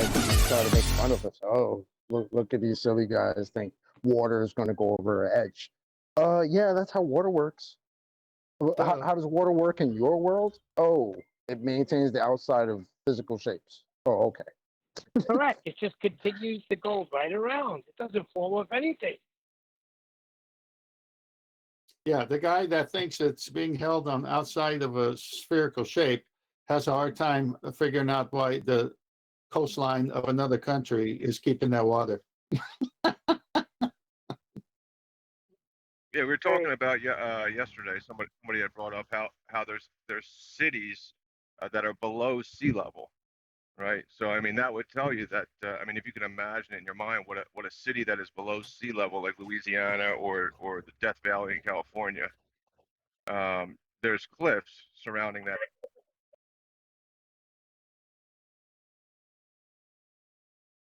Okay. And no, it's just pretty obvious what the end is. No, he dropped off probably, but his point is that, and AI brought it up. I mean, just if you're 1 inch above the sea level, that sea level is not coming onto land unless it's a storm and waves and so forth. But the whole point is you got interior parts of countries that are below sea level, but you got mountains and valleys and hills all the way down to a coastline that protects the sea from coming in. So this nonsense that you need giant walls to keep the water is just pure nonsense. We don't even know what they don't have big walls by the beach by where you live. No, You don't got the beachy walls. It's a Jedi mind trick. That's Hold the only on, one I see over there. Chocolate, I'm glad you brought that up because the Bible says that God gives his commands for the water to go so far and that's it. Go no further. That's the beach. That's how it works. It comes up to your feet and it goes right back. No walls. If you live in Florida and if you visit Florida, if you look at the history of Florida, a lot of those areas that storm surges come in the buildings, these were marshes, and they wanted as much real estate, so they decided to build in the floodplain. Well, that was stupid, and that's why it gets flooded all the time. But who's going to build a house in the floodplain if they have any sense? They're not. And if you go to Venice, Italy, you could see what's happened over there. And again, but that's not happening interior. That's why Napoleon sold New Orleans, Louisiana. Yeah, I'm here on the East Coast where it's 6 feet, mere 6 feet above sea level. So, I mean, called the Tidewater area for a reason, which means it's a lot of flooding throughout the inner part of the city, going towards the more west, away from the shore. And but I also wanted to say to add on to what 10th Man said. These review shows are the epitome of the most brilliant tactic to destroy this heliocentric purporting campaign, because it not only allows them, like 10th Man said, to speak, so there's no arguing about interrupting one another as you dissect them and expose the fallacies, but it kind of makes them hesitant to even want to put anything out anymore on the front mainstream, because it's so accessible to Nathan that he can easily grab it, put it up on his show, review it, and break it down. So it's almost like you might see either an underground or some type of more I would say passive push for this heliocentric thing, and it won't be as aggressive as it used to with like the way Neil is ducking us. I think it may decrease because of them exposing themselves, because they can't hide now. They can't, duck being invited and turning down invites. They're putting it out there. Nathan's grabbing it, and you guys on the panel are ripping it to shreds. So this is brilliant. Hey, D Rose, they don't come to us, we'll go to them. Exactly. And that's the thing. They most definitely are ducking us. Because I had made a point about they're just not like the larger majority. They have no idea, like, about logical fallacies, whether they committed one, whether someone else. They because of like the media, they know how to say, oh, that's a logical fallacy, but they don't know how to tie them to the words that somebody used and formulated correctly. Well, they don't use the right fallacy for the, you know what I'm saying? So exactly, I've messaged a few channels, and I know they see me because they like everyone's comment except for mine, the one that's being critical. I'm not like, oh, F you, this, that, and the third. I'm just like, hey, but you know what? At this timestamp on your video, you said this, and you know what? Isn't that this fallacy? And they will not touch it. They will not touch it. But you'll have a troll that'll hit up one of my videos from 13 years ago and say, oh, I see why you're freaking this letter, or I see why you're doing this, because you're thinking didn't work. I'm like, that's fascinating. But the point being what? Like, what was this proving that the Earth was a sphere? Or, like, yep. And they just go away because they can't deal with it.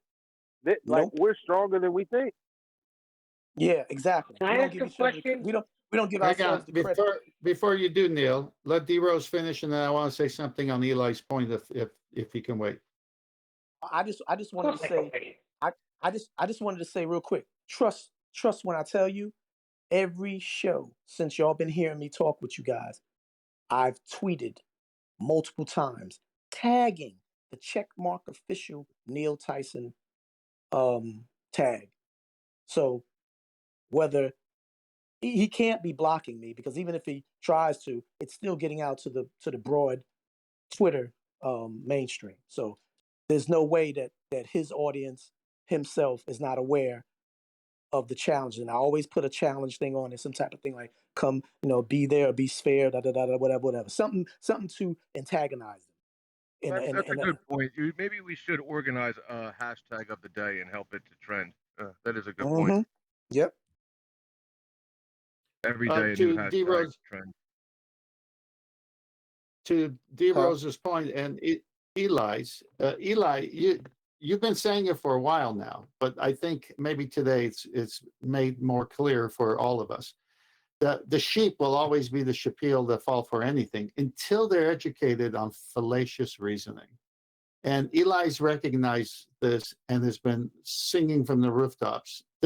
And so when this show incorporates the fallacious reasoning within a breakdown or review of a video, where it's more than a 2-for-1. The audience who listens to this is getting educated on how not to be sheep and to question things from a. What's that? Here's something new that Eli might be interested in, because he's from that area. About 9 or 10 hours ago, an episode of The Jersey Shore just was released, a new episode, where the guy Mike the Situation claims to be a newly found flat earther. So I mean, who everybody is reaching, I don't know what video they're watching, but it seems to be reaching pretty broadly. Oh yeah.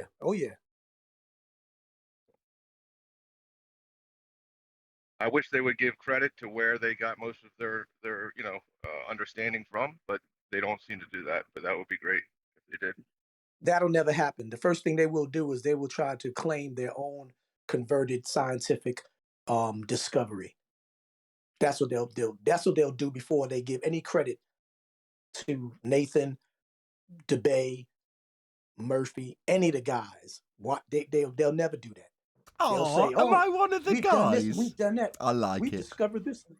Yep. No, listen, this was tried already. Kyrie Irving, the basketball. I didn't mean no offense, Nathan. I'm sorry. I don't think he'd finished. Kyrie Sorry. Irving. Hold on, just 1 second. Go ahead.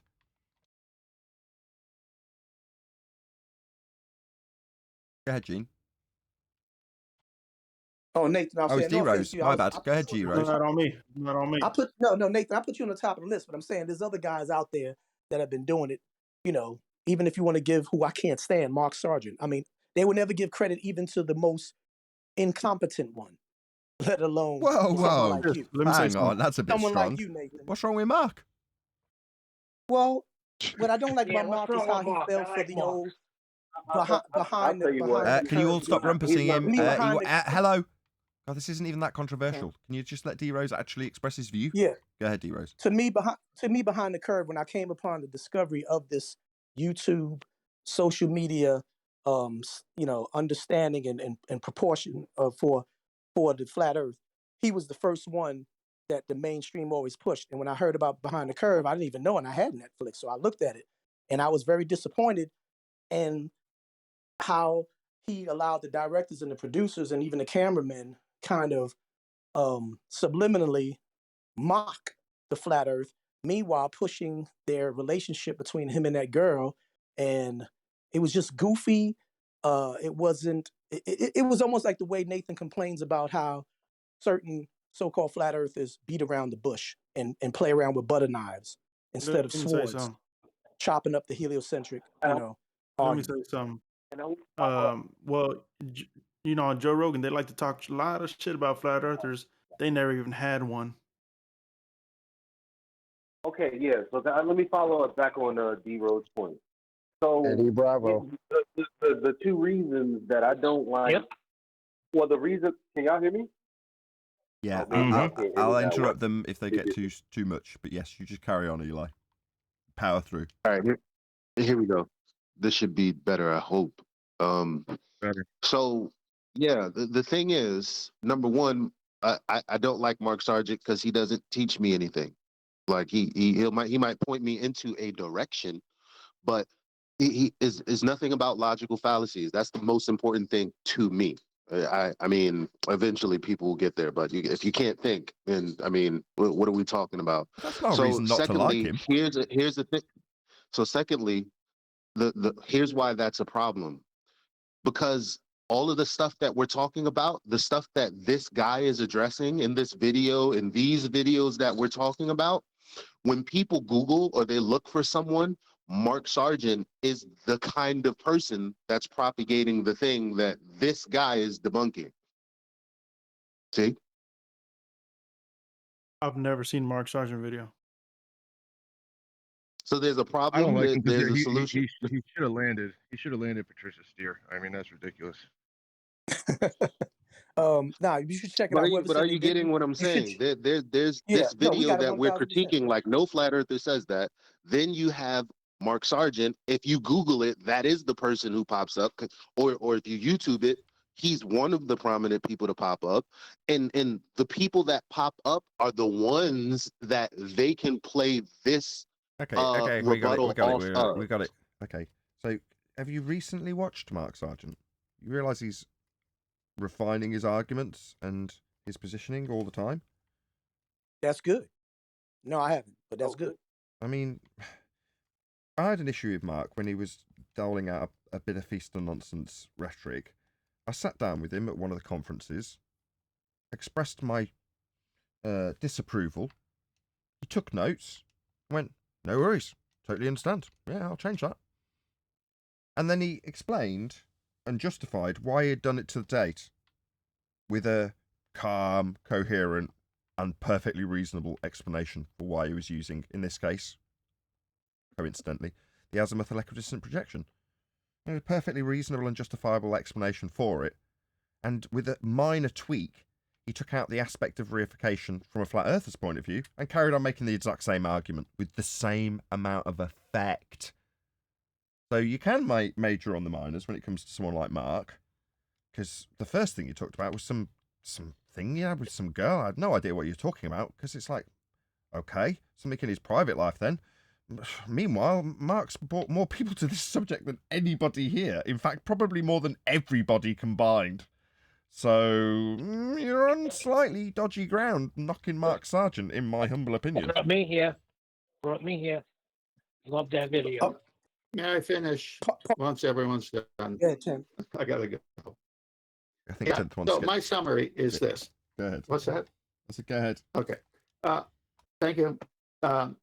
So because of the education process, you want meat eventually. I mean, the milk might be Mark Sargent, but the meat is here. And I say that because I can't find any other channel, and please, if there is one, let me know, that does what FED does, and that is tear apart everything using a sword.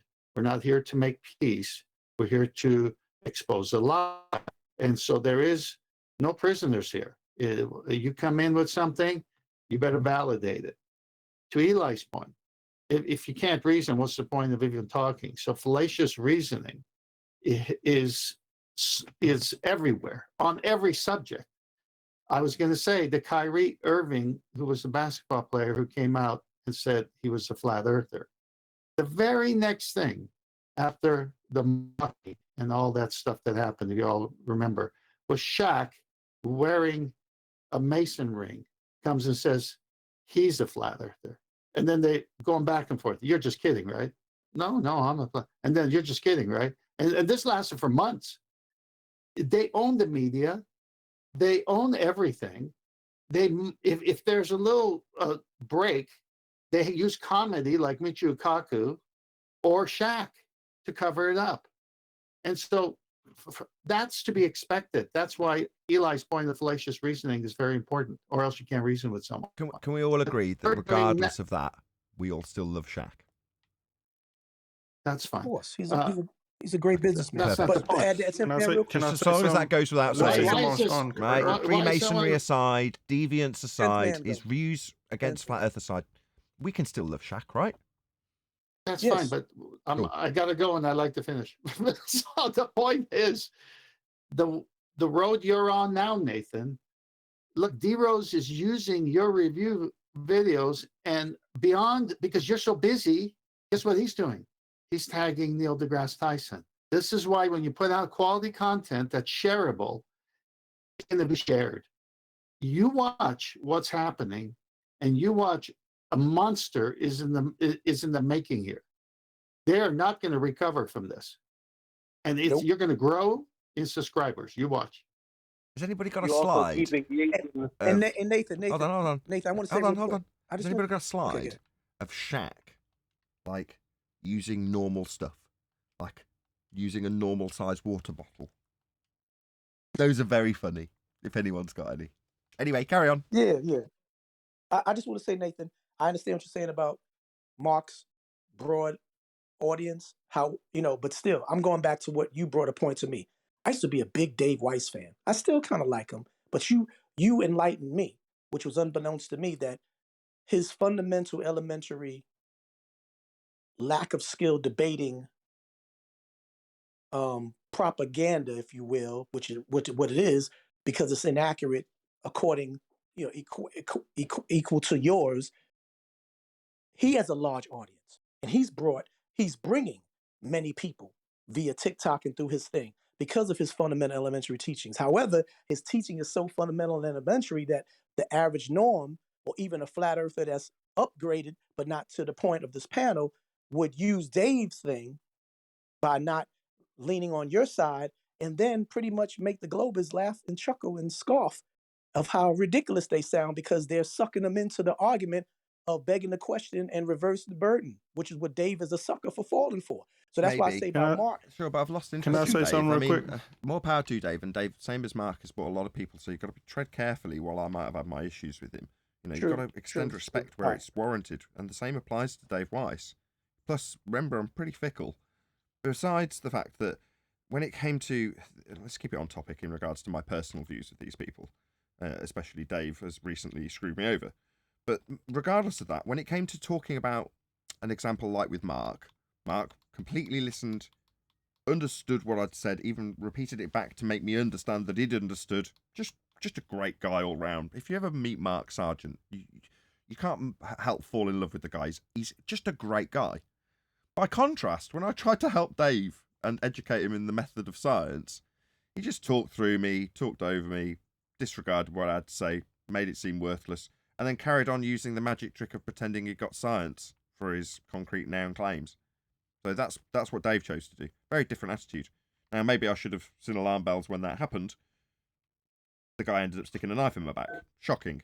But Mark has never put a foot wrong. And anything that I've even had the remotest issue with, I've just been able to approach him. And even then, it's been once. Literally, that was the only time. I can't think of anything else I've ever had an issue with Mark Sargent with, ever. Well, I can't, and when you listed off your reasons, you're like, okay, well, he's not bringing anything new to the table. It's like, that's not his lot in life in this regard. That's not what he does. I get that. I could look negatively and say, well, yeah, I used to love Mark Sargent when I first got here. I'd watched math and then wanted to find a bit more out, and then eventually Mark brought his videos out, and Debay was sticking stuff out. Oh, it was all great. Then I lost interest in all of them. Why? Oh, because I hate them. No, because I got to the end of what they had to provide, and that was the end of what was being provided. Well, that's where we come in, isn't it? That's what 10th was trying to say earlier. You can't be at the tip of the spear without a long blade behind you. Excellent Mark point. Sargent And I agree. did go on I national agree. television and talk about the Black Swan, didn't he? Whoa. Yeah. See, unbeknownst to me, my ignorance, I didn't even know until you said this just now, Eli, until Nathan, you said you even talked to Mark and you enlightened him and he took down notes and now he's upgraded his. I didn't even know that. I'm basing him on Behind the Curve and a few videos that I watched, which to me wasn't on the level, but you just made a great point. He's the tip of the iceberg. He gets you there. And then once you get there, boom, you can't go back once you start going down the rabbit hole. Yeah, there's a lot you can commend Mark Sargent for, and I do. Likewise, there's a lot you can commend Dave Weiss for, and I do.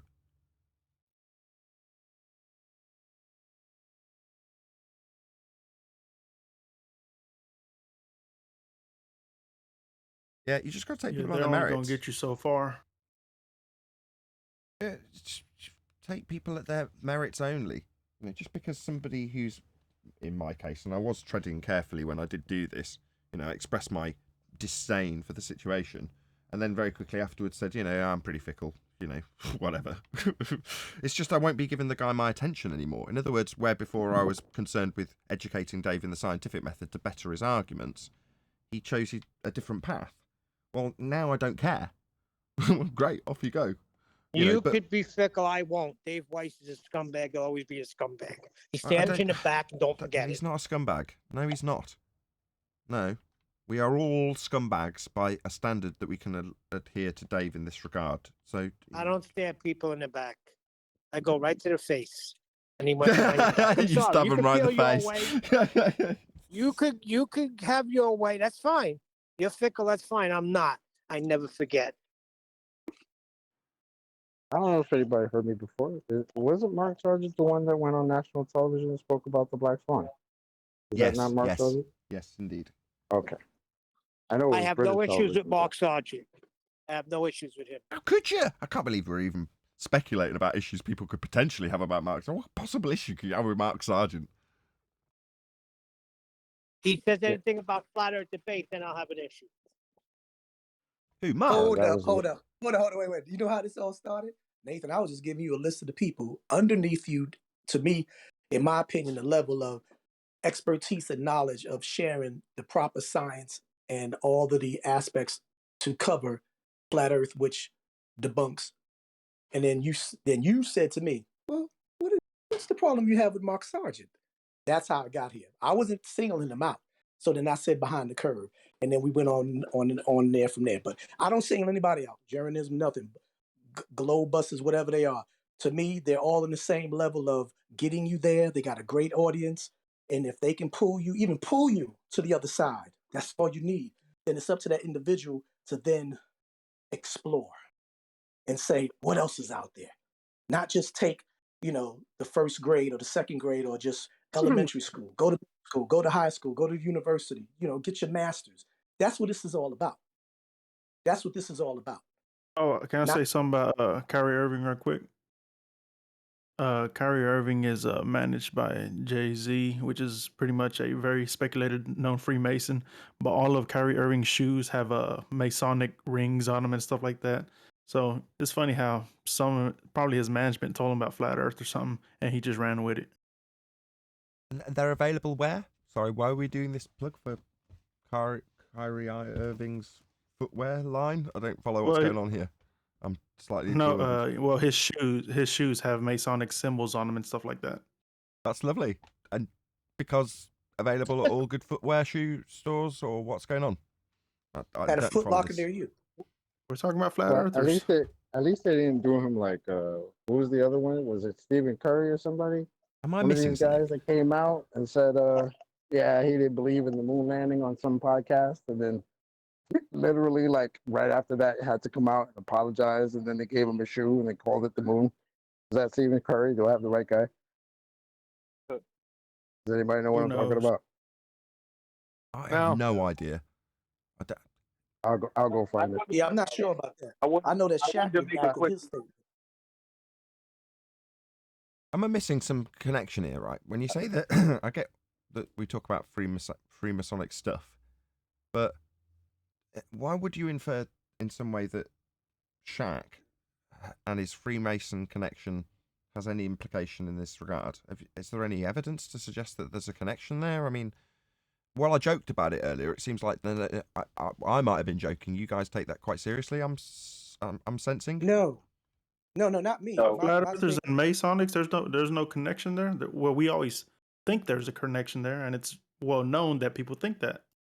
No, I was just speaking that Shaq redacted his statement after he was either embarrassed or was pressured by his PR. Yeah, when he said the Earth was flat live on TV. Yeah, I remember that. But I don't connect that to any secret society. I just think his endorsers said, "Come on, man, you can't be saying that." And you're just speculating, though.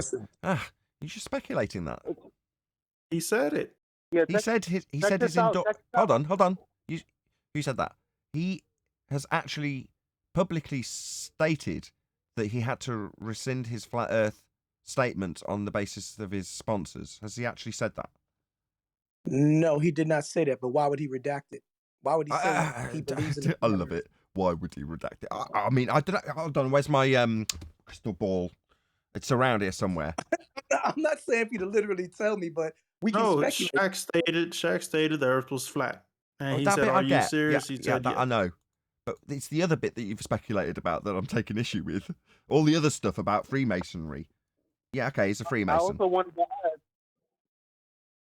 wanted to add, like, you know, a lot of people just like when I was, well, let me not even put myself in it, but there were people that I've known who, because being gang affiliated when you're young in your neighborhood, affiliated to whatever gang is cool, because at that age it's like you believe it's like for protecting like the young women or the whatever reason that a gang was present, and it's not always what you see on TV, right?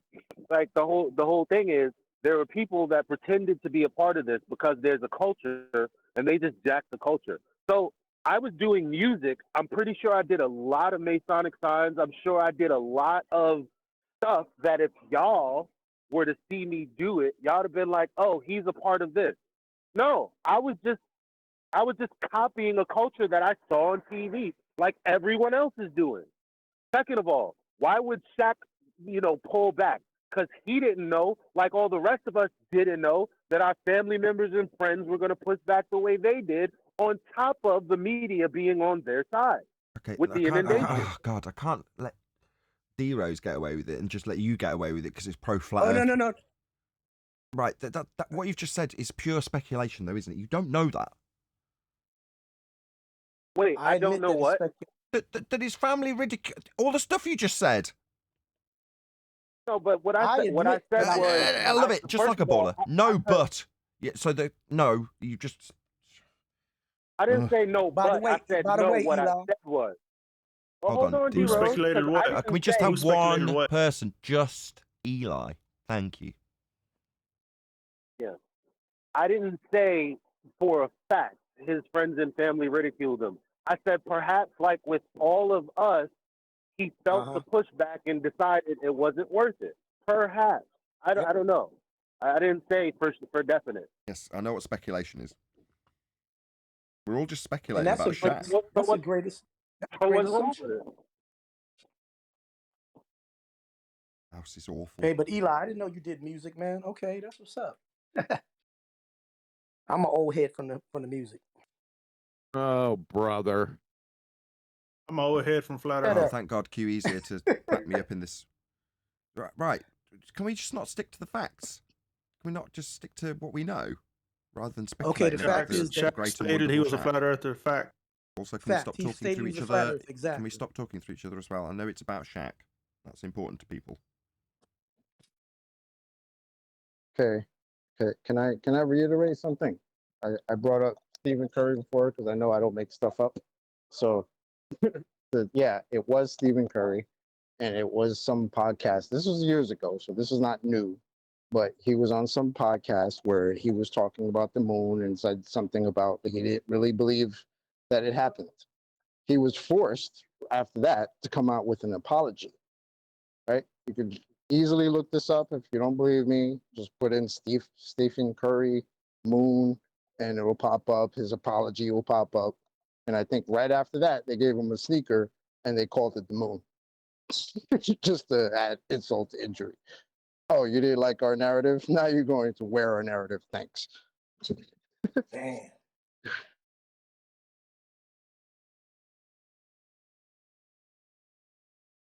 And the fact of the matter is, Shaq claimed it and then he redacted it. That's all. That's the only That's all fact. we know. Why? Yes. That's all we know. Yes. That's all we know. Moving on from Shaq. God, I'm glad this isn't live. Oh, yes, it is, isn't it? Yes, we are still live. Talking about Shaq. What's his favorite color? Again, QE? Blue. No, green. What's his favorite color? I just got your point, Nathan. I get it. I get why just stick to the facts. Because I mean, anything you say can and will be used against you by the retard. Yeah, exactly. You just want to stick to what's what, and the same goes for the temptation to explain things that have been previously used to make globe claims, like the horizon. And Adam gave the most honest answer the other day, right? So just to go over what we were talking about, it's like, why do we have to suddenly explain limited angles to the deck in terms of what the horizon's being claimed to be caused by when we describe those effects? Because we've got a good understanding of them, is what Adam said. Because we spent a long time learning them, is what Adam said. It's like, yeah, that's true, isn't it? One of my Patreons, Life is Short, spent a considerable amount of time training us all on this stuff after spending a good solid year researching it and documenting it and, you know, basically writing the book on it. Well, yeah, but do we actually have a claim about how things disappear into the horizon in regards to a flat Earth? No. So do we actually need to go into how it actually works? No, we don't. Definitely not. So why do we? Well, because we're forced to when the burden is reversed when they fail. Well, how do you explain it is normally the response, because they want to pick apart your failure or lack of explanation, or try to explain it with them saying, I'm going to pick apart how you've explained it. You say limited angle to the deck. Well, what about this, that, and the other?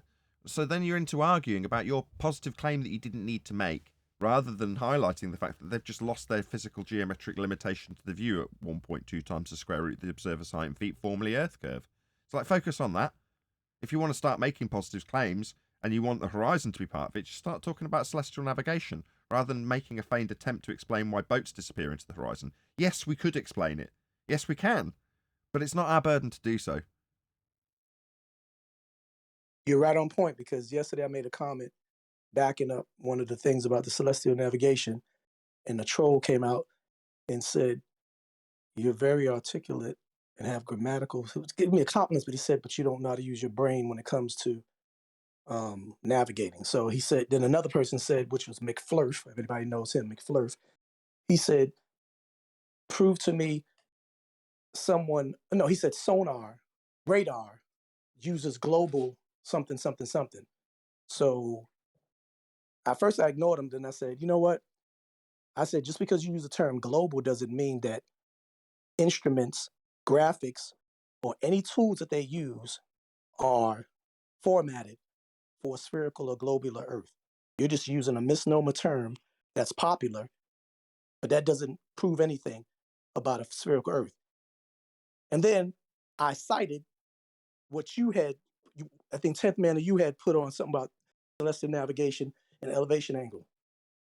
And I even showed him the angle and two balls, saying this doesn't work.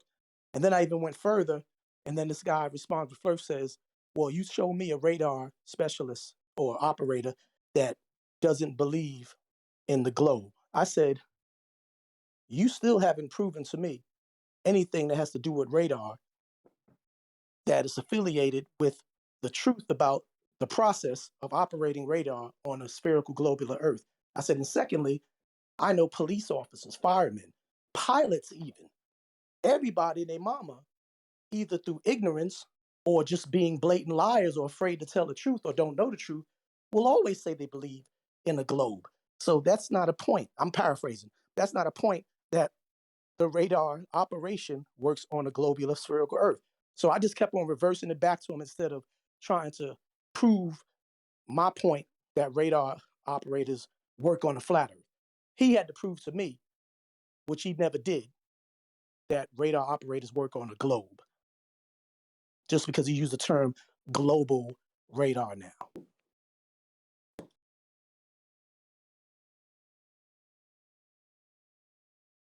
Yeah, it's a shame Brian's not here, otherwise he'd go through the principles of the global positioning system, making your point with just a slightly different example, as he's very, very well versed in it. We haven't seen Brian for a few days.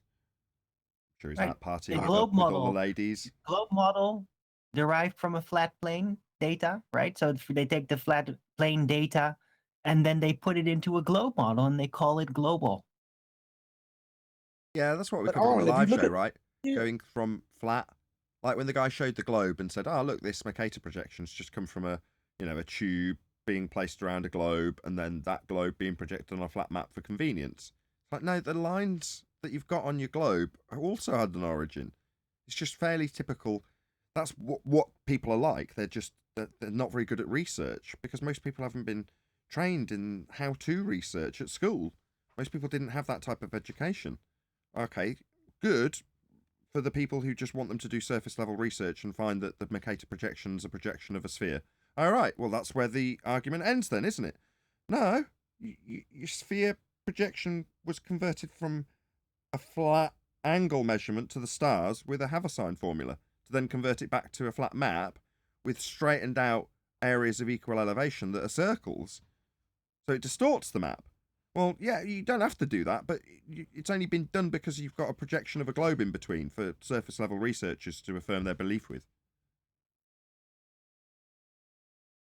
Yeah, but even in my mind, I didn't say this, but in my mind, even if I've seen a radar, I've been on the ship, I've seen the graphics.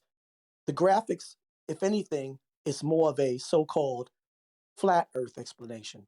I don't care how far the radar expands, 60 degrees, 100 degrees, the parameter, the radius, whatever, the diameter, it's on a flat surface. There is no model of a ball anywhere in radar technology. It has to be on a flat surface.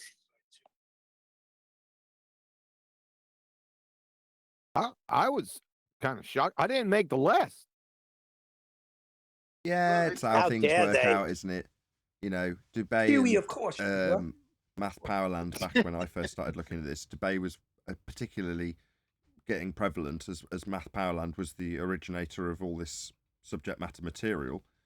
Dubay collated it after Math was already exposing it and doing comedy skits on it and being filmed.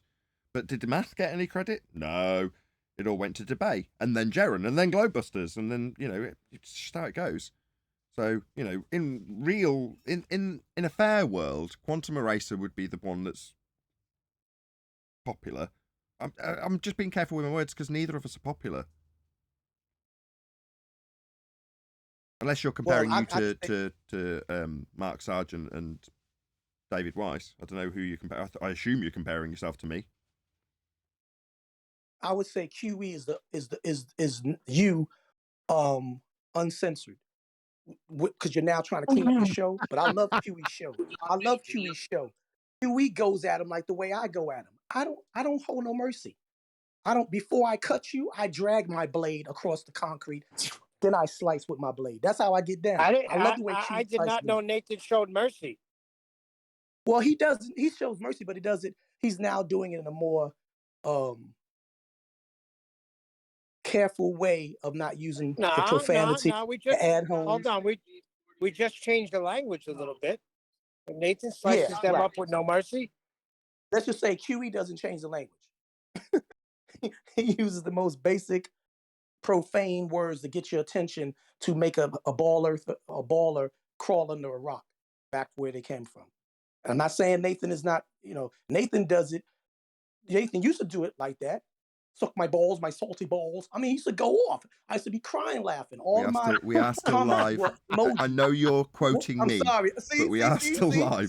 Right, sorry, I'm just going to have to interrupt you all. so. Just 1 second. Quick shout out to JMails24, who says, a degree measurement is an angular measurement. Yes, indeed. Correct. Thank you for the super chat. Really appreciate it. Yeah. But now if I had said that, Huey wouldn't have said, hey, we got to, I mean, he did give me an I forget who it was when we were talking about Benny Hill. He gave us a hard time about saying a certain word, but I'm just saying, you know what I mean. I mean, you've kind of filtered your tactic. You may say wanker, which might mean like maybe somebody from the UK be like, how dare you call me a wanker? But over here we just laugh at it because we don't know the real, or some other word you had broke down what it means, but we didn't know what the definition of it until you broke it down. Now if somebody call me, you talking about a tosser? Or okay, a let's not. Yeah. Still live. Hello. See? Okay, but is that profanity over there? Yes. Yeah. Oh shit, I didn't know that. Look it up. You don't need to reiterate it. No, but I just didn't know that was a profane word over there. Yes. See, this is Nathan. Nathan will go, oh, fecal. Where QE will say, oh, you get it? That's what I mean. What's funnier? Oh, fecal, or saying, oh, get it? That's what I'm saying. No, QE gives it to him raw. Huh? All I know is we need to see more Globy debates. Reviews. Nah, the reviews. I can't. Yeah. They're not coming. And if they come, they're going to open. try to do like Josh the Jester. The door's still open. right? Use it to your advantage. I did the other day. I'm like, when I made my example that the namesake of the show is not relevant to a flat Earth because it is a self-evident truth. Earth is obviously observably navigatably flat. Therefore, I can say, well, what debate is there? But when a glober has no assertion being made, it's baseless, and then they say, oh, well, globe Earth is a self-evident truth, that's why we all just accepted it as we were being brainwashed with it. Like, no, you can then go on to describe the debate that continued after they were brainwashing everybody. For us, where's the debate?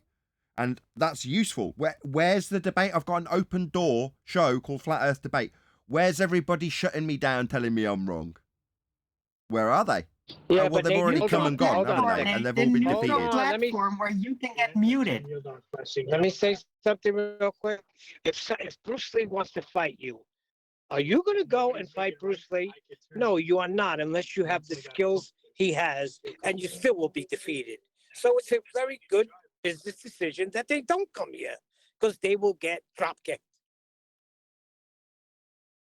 I disagree. They need to get drop kicked because then they have something to talk about again that isn't mortifyingly boring.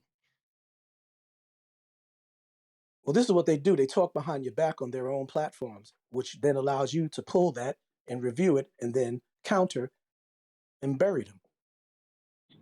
Which, Yeah, like I said, people back that to talk 10th Man, about what he Bruce Lee's said. back and think they could beat Bruce Lee when he was alive. A lot of people said that. Yep, That's you're the right. And scenario even on with the Bruce, Nathan's last interview with Josh and the other guy.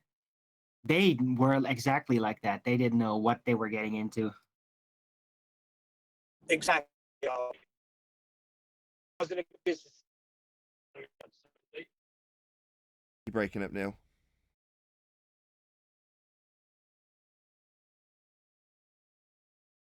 On the part. well, Neil, with your Bruce Lee analogy, I know you about the black and white video where they had Bruce Lee where he went to this contest and he was showing his exemplary speed and everything and his power with that 2-inch punch where he knocked a lot of the martial artists that were there. 1-inch punch. Yeah, One-inch the 1-inch punch. Yeah. So basically, they said there was this one guy. Now the protagonist for Bruce Lee, which I would say other than my father, Bruce Lee was my hero. But the ones on the side of, like you're saying, Bruce Lee wasn't all that. They tried to say in that video that when Bruce Lee did the speed test, same thing he did on Return of the Dragon, when you put the two hands upon one another and you strike, and he tried to block it. The guy missed and couldn't block it. Now, they said he missed because Bruce Lee on the second attempt didn't set up and do it.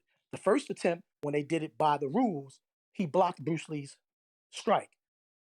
Then, without setting up, Bruce Lee snuck one in there and the guy couldn't block it. And then that's when everybody started clapping. But like I said, the ones who become the strongest hero. It's in the middle of a story. For fuck's sake. Well, anyway, I'm almost done. But anyway, so you got two sides of it. And the reason why there's one side that says this one could have beat Bruce Lee. He was just a mere actor, yada, yada, yada, yada. But we all know, or they will say he's just an actor from China. He was a theatrical actor, acrobatic actor who knew martial arts, yada, yada, yada. But if you know the history of Bruce Lee, he would have whooped everybody's behind that's claiming otherwise, that he was not a master. But like I said, that one video right there is still circulating where they're saying that guy blocked Bruce Lee's punch, the first one by rule. The one not by rule, Bruce Lee cheated, swung when the guy wasn't ready, and of course he looked foolish when he missed blocking the strike. I doubt it. I'm sorry, but what does that even matter? Ooh, somebody blocks this punch. Oh, wow. What an accomplishment. Yeah, I don't see anything. Even if somebody did block it, what's the big deal? Yeah, it's not. Hey, is Adam here? I believe so. I think he's on the panel. I am, but I'm mid dispensing. So You still listening? I just want to know. You didn't make the list either, by the way. What list? The greats of flat Earth list. God damn. I got bounced around a pavement in Rome for that. I should be on that list. I only made the list because it's here. If we weren't in the present company, I wouldn't have been on the list either. Let's be honest. Oakley made it. Can I We ask a didn't. question to D Not Rose? happy. I'm sorry, Adam. What's up, by the way, brother? I mean, look, I'm just being I could childish. still be here talking. I'm sorry, I could still be here D- talking, listening to all you guys, but I was just trying to name, even as Nathan alluded to, the most algorithm chosen by the algorithm flat Earth D individuals. Rose. Besides jokes, if you hit that, you get Mark Sargent, you get Dave Weiss, you get all these other ones who are not as strong as Nathan. That's what I'm saying. What's up? Or D QE or Rose. Adam or Let chocolate. me ask you a question. Go ahead, chocolate. Exactly. You mentioned before that you didn't know Eli does music, right? Well, me and Eli have a song together, and I got a couple of tracks. If you like hip hop, if you go to my Yeah, channel, man. I've got a couple of tracks Dude. that I made. Dude, we need to swap emails. Let me tell you something, bro. Right now, I'm not telling all the business, but I mean, I've been in, okay. Let me just give you a little quick history. The movie Crush Groove, if you know anything about it, starring Run DMC and the Fat Boy. Okay, that movie, New Edition played my group. It was they couldn't use our names and faces and characters. New Edition played my group. If you look at TV One, Unplugged TV One, and the whole story about hip hop, when they talk about how the Disco 3 turned into the Fat Boys, if you look in that video where they show the old school, the Tin Pan Apple Radio City Music Hall contest, I'm the guy. My group is the guy with the red shirts. You can look it up now. I'm the one with the afro that's close to the camera that's rhyming. That's how far back I go, since the 80s. Wait a second, you got an afro? Yeah, I'm an '80s kid too, bro. Yeah, I'm an 80s kid from the So Bronx. Right now, I can call Grand Mix the DXT. Queens. I could call Grand Mix the DXT right now. That made the song with Herbie Hancock. Dun, dun, dun, dun, dun, dun, dun, dun, dun, dun, dun, dun. He's like a big brother to me. Thanks for that. So Hey, chocolate. I've been doing this for a long time. So please, we got to swap emails, bro, so we could do some things. Chocolate, I'm about to be doing some. We shall sort that out in the after show. Go ahead, QE. Chocolate. But but yeah, Yes. But yeah, you didn't make the list either, Holmes. I'm gonna DM y'all my That's email all right. address. I'm on like 20 of your lists, so it's all right. I'm good. Yeah. So to D Rose, yeah. I mean, the tracks are kind of old. I haven't done one in a while, so I just figured if you like music, one of them's got me, Eli, and a bunch of other flat earthers, and then the other 3 on my channel are just me. So check them out if you want, and that goes to anybody else. If you like hip hop, Did you cut out Wicked enjoy. part? I was gonna ask. No, I didn't cut out anybody's part. It's not my place to do that. Whitson is spitting on it. Yeah, he's the annoying Yes, part. he has a verse on the track. Yes. Okay. But yeah, He's man, the that'll be white that's guy. what's up. Nowhere near the talent of Chocolate, by the way. Can't even come close. That's why Whitson was the token white guy of the video. Well, I And know, it shows. I know many so-called white guys, not even talking about Eminem, who can spit. So that's a stereotype. I can spit. I just spit. Just kidding. Eminem is now over 50. Look, one Did deck. you know that? I bet you one deck. If one deck practice sucks. the rhythm, yeah, one deck who does the poetry, if he practiced the rhythm, just like RTV, the brother from RTV, if all you gotta do is practice the rhythm of what he's saying, the syncopation of his words, because he got some nice lyrics in his poetry. Give him a beat, I bet you one deck can kill it. I bet you won't. I bet you won't either, but give it to Chocolate. He'll kill it. How much you want back? That's a good idea. That's a good idea, though. That's a good idea. See, and Good idea. one deck could be. I got it the third time. Why don't you pour it in my hand for a dime?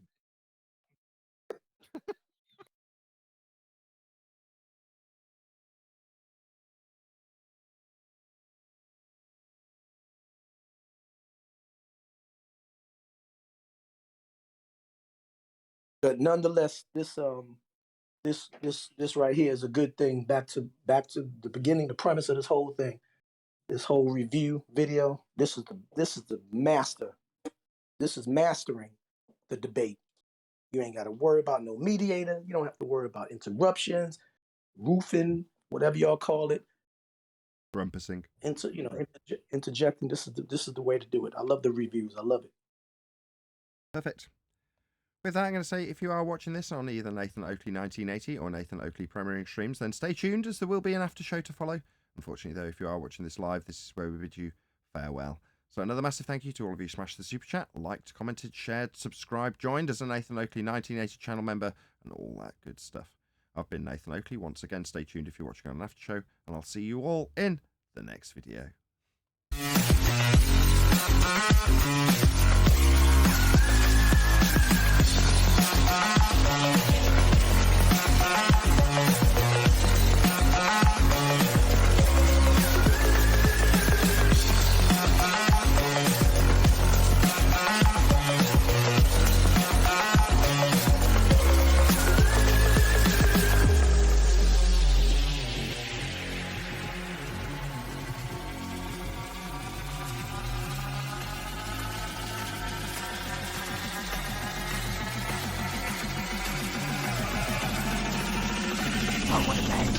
What a lovely day!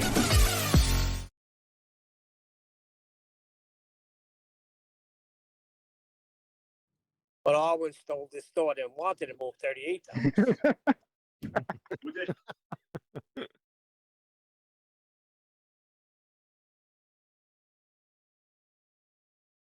All right, so this is the official after show in the after show Discord. Got it. So that was just okay. Yeah, that was just an extended live. But if you don't keep the after show going with something interesting, QE, we're out. Yeah, QE. Come on, QE. You heard anything back from the window liquor? Anybody hear back any? Or the seaman? Josh, the seaman? T. Rose, did you ever hear QE debating Rumpus many years ago when he first came on the platform? I think you need to listen to that. You will see a different I gotta QE. go back. Yeah. Yeah, I gotta go back and scroll back on, because like I said, I haven't become a subscriber of QE, 10th Man or Brian or Aaron or anybody else's channel, even since like maybe a few months ago, because I didn't know him. And like I said, I was only aware of the Nathan Oakley FED show since 2020, probably 2019, 2020, right before the bull crap, or at the commencement of the bull crap. Yeah. But I was just a listener and a member. You remember when I never did anything. Do you remember when Mike Tyson knocked out Trevor Burbick? He had that wobbly, discombobulated fall. Well, that was Rumpus. Yep. Now picture Trevor Burbick jumping up and saying, "I won! I won!" And that's what you get with the QE versus the Rumpus. Knocked out cold, disequilibrium all off, bouncing on the canvas, but thinks he won. And his spirit comes out his body saying, "I won. I got it." Mm-hmm. Yep. That was his ghost talking. What was the name of the channel that we just covered?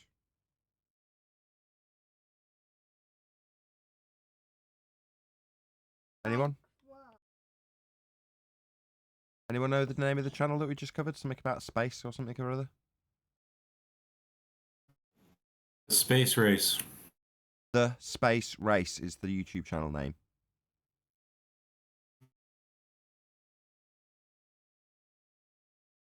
You're also helpful. Thank you so much. What space? Did you do Let's try that again. Let's try that one more time. Does anybody know the name of the YouTube channel we just covered? The Space Race. I don't know. Is it in Master D? Dude. You're all useless. Thank you so much. Hello, can you hear me? Can you hear me? I don't. I hear you shouting down your mic. I don't hear you repeating the name of the YouTube channel, Arwin. So, what do you want me to say? Let me. It's Why the do you keep space race. asking? Let me go look.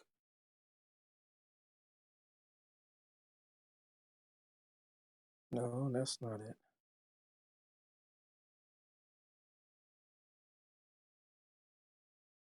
Okay, you must have not. Do you need the title of the video? What do you need, Nathan? Name of the channel, title of the video. What do you want? Channel, name of the channel. The space race. Yeah, we just told you 3-4 times. Right. Somebody said space race multiple times. It's the I space thought he race. wasn't hearing us.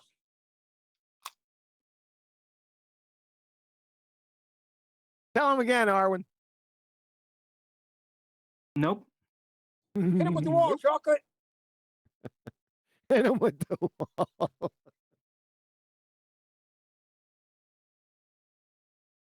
I wasn't even there when you guys reviewed it, so.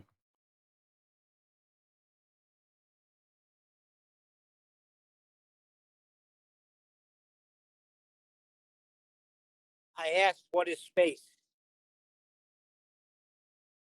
I didn't call that guy Seaman either. Just hold on. I didn't call that guy Seaman. Seaman never came out of my mouth. I call him a squid.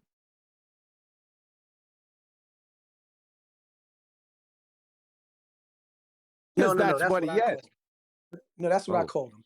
I called him a seaman because that's what you are when you're at E1 in the Navy. But it's not spelled. Now you're a squid. Yeah, I'm a post squid. You're a squid. Were you I a was squid? Yeah, I was a doc for the Marines. Yeah, I was with the Marines as a doc. We were I'm the one they all call one doc. seaman. Oh, come on, man. Nathan, you're not going to filter that? Come on. You were what with the Marines?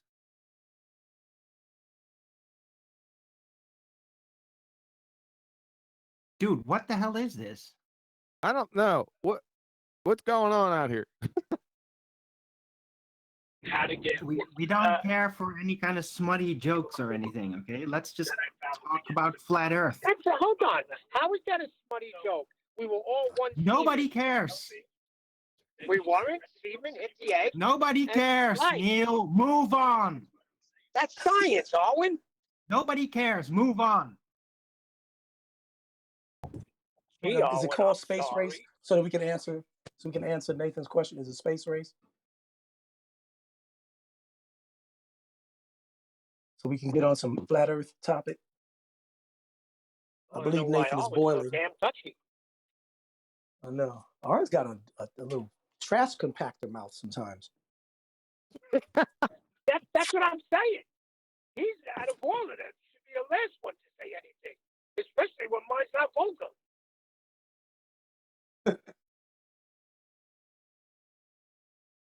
I guess a normal conversation isn't going to roll out of this. Nathan, just round out. Arwen, you're in rare form. Hey, shut up, Neil. Adam, you still out there? Adam. He's doing things. He's working. All right. You rang, sir? Maybe we can, for the listeners, for the norm listeners, we Why can would break you down. start Even talking? though, He's not. He's waiting. I said Adam, Let's get it clear. Yes, There's I two am, types sir. of people. Then you go into a fucking another story. Yeah, there's two types of people. There's certain types of people that are listening to what's going on in the conversation. There's other people who are waiting for their turn to speak. He just goes into a store, dude. Hello. that's okay. That's who it was, QE, that was talking with you and the young lady about Benny Hill, Adam. Yeah. This is why you're not one of the greats, QE. Yeah, you suck. You're a cuck. Wow. Dutch women tell you what to do, QE. No, what I was gonna say, Nathan, is for the norms, the elementary, kindergarten level that may listen to this show, being that 10th man's not here, but still, I'm pretty sure any of you can break down the fundamental, basic terminology use of why it is required irrevocably, unequivocally, that the baseline is horizontal, leveled, flat, plane, whatever, when using celestial navigation to acquire an elevation angle, because especially when you're navigating, because most navigations are at least 100 miles and maybe even exceed even up to 1,000 miles, maybe depending on where you're going. And being that those numbers right there, even the minimum 100, far exceeds their so-called R radius, R value and the radius of 3959, that you can't do that if there's a curve beyond or well before even reaching 90 miles or 75 miles. You understand what I'm saying? Could you break Black that down? Swan. I mean, Can I I answer do, but that with a housekeeping question? I agree with everything you said, other than there was a bit of a kerfuffle 30 seconds ago. Do you remember that? The kerfuffle? What? Adam, if you're still there, go ahead. I completely agree, D-Rose. Oh, okay. Good job, you got his attention, AQE. Don't worry. Don't worry about it. Cafefe? Yes, it was your attention we wanted, Darwin. You're welcome. Cafefe? A kerfuffle. Just ain't doing it right. Adam! Neil, can you shut up? Say it I'll tell right, you what. Nathan. You have to say it loud. I'll tell you what. Arwen's not taking any shit today. I like this new Arwen, by the way. No swearing, please. Really? Yeah. What I say? Technically, that's not a curse. D-Rose, check your DMs. All right. For one thing, Armin is he's not acting like it's Happy Friday. That's for one thing. I can tell you that. I don't know what it is. You got to work today? I'm off. Matter of fact, I'm painting my cabinets. I'm having a great day. Well, every day is pretty much the same for me, but yeah, also I don't drink beer anymore, so it's not the same. You sticking to the wild turkey. Sobriety madness. Okay. Cold turkey? No, I've stopped drinking for like 2-3 weeks. Now, I didn't say Nobody cold cares. turkey. I said wild turkey. Like sucking down that wild turkey. I don't think I Big ever difference. ate wild turkey before. Sounds interesting. That's good. That's really good, Arwen. No, I'm serious. I'm not being facetious. That's good. I can tell there's a change. I like it. You would, because I would typically be kind of drunk when I would go on Ballbusters. Yeah, I know. Right, but that's not going to happen anymore.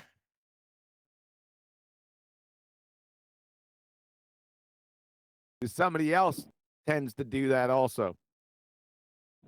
Adam!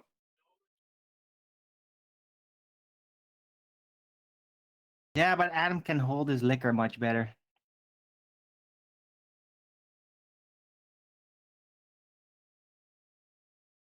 Oh, and what's the cause? Anything that you just wanted to stop? I was tempted to go the extra 47. We had an intervention. It's a Neil. combination. No, I didn't have an intervention. No, I just stopped because it was giving me like physical issues and also money. Yeah, it actually costs money to drink beer. So I just like quit, but mostly for the health issues, and that worked out great actually. I wasn't even like, oh, I got it, I need my beer. Ooh. No, I was like, oh, wow, that's different. I kind of like this. So, and I'm Well, sticking I'm to proud it. of you, bro. I'm proud of you. Thanks. And if you want, It wasn't super hard to do though, right? Nothing wrong with a glass of wine, red wine, No, per evening. That's okay. But I'm not doing that. Beer is not really good for you, man. I'm not going to say unless you're drinking, but the healthiest beer there is, the healthiest, which is the oxymoron, is Guinness Stout, which is disgusting in taste. But at least it gives you the hops and barley. Matter of fact, guys that work out will have a Guinness Stout a day for the hops and barley, which helps with the muscle mass and the carbohydrates for them to go to the gym. That's a fact. And my Yeah, well, father it's always not going to told me, help for my stomach because that stuff is really gross, and I have a very sensitive stomach, which was the thing that was also giving me issues when drinking regular beer, although organic, by the way. But I didn't even drink that much, right? Just like 3 beers a day or something. But Beer's still, it organic? made organic quality. It's really good. Organic. Get When that. you- Get that. So what do Stop, you stop, mean So by let me get that? this That's straight. another topic. What do you mean by organic? Well, not cheap ass made. Like the That's not, cheapest. that's not the meaning of organic. Dude, I'm not The talking about opposite of physics-based inorganic. organic. I'm talking about the brand organic, the Yeah. convention, the food industry convention organic. That's what I'm Right. talking about. Right. It's made in the same way that the ale was made back in the 14th, 15th, 16th century when it was ale. It was made from the earth with the hops and barley. And But it's when you just say not, your not belly, just sugar and other ingredients just shoved together there's and some then like sugar here. Sugar is organic. So organic means natural, right? it means as little processes and pesticides involved, all that. All right, Just fair. as So raw can you as show possible. us an unorganic What? beer? What is an unorganic beer? You got an example? Well, that's just regular beer like No, it's okay. Amstel Go or get those Heineken. jars It's when you come really further road gross to and the it rack. feels Go get those. terrible. Yeah. What? Nathan's trying to Stop. say something. What about when somebody says their show it started Go get the other organically? one. Go get the other one. Yeah, that's another application of the word, Neil. Has nothing to do with that. Need some more guns. Nathan, are you saying something? Yeah, I'm talking to my He said daughter need who's some playing. more He guns. needs My daughter's playing guns. Fortnite and I'm Lots listening. of Sorry. Some more guns. Go on You say mute, we need more Nathan. guns. I'm talking to my I daughter know, who's right? playing I was like, Fortnite. what? I was like, what? They're trying to take guns away from Go us on over mute, here. Nathan. Sorry. I'm engrossed in Fortnite. Now back to I your just belly. wanted to Back to say your that. belly. The health of your belly, Go Arlen, on is it mute. because you got a beer belly? Did you get a beer belly? Or are you talking about your stomach can't tolerate it, like you get sick? No, it's not like that. It's just that my stomach is kind of sensitive, and I didn't like get hangover. I don't drink enough to get a hangover from it, but it would still influence me, and it especially influences the way my brain works. That's what I've noticed the most. Like it really makes everything slightly different. Mm-hmm. And now I feel like I can focus a lot better naturally. Like, Well, I don't know. I don't know if You chocolate sound and sharper, Eli. man. thanks. Chocolate. I What don't about know. your stomach? Since we're talking Hey, about no, everyone's hold on. stomach. Go ahead, chocolate. Oh man. D Rose was still asking me, why are you drawing No. chocolate I into this? No, I was saying I can't. I don't know if chocolate and Eli could test for this, but me personally, as a creative artist, like other artists from the past time into the current, I can't function unless I'm sober. I'm more creative and amused when I'm sober. You give me beer or like what people need, or alcohol what people need, or even weed what people need, I get discombobulated. So I'm the total opposite. My best comes out under sobriety. That's just So me. you're an addict. But I know a lot of people got to say, man, we got to let's smoke up a few. Let's smoke up a few so we can vibe. I'm the guy on the sideline. Nah, I'm good. Right. I gotta get do that, it. right? If I'm doing something But I don't publicly, smoke. you thought that the pause in my sentence was the time to keep going? Right? But I don't smoke or drink to get creative. I do it to relax because it's actually reality that makes me creative because it's more stressful. And then I just get more creative as kind of a defense mechanism. So Elijah, that answer to that your question was yes.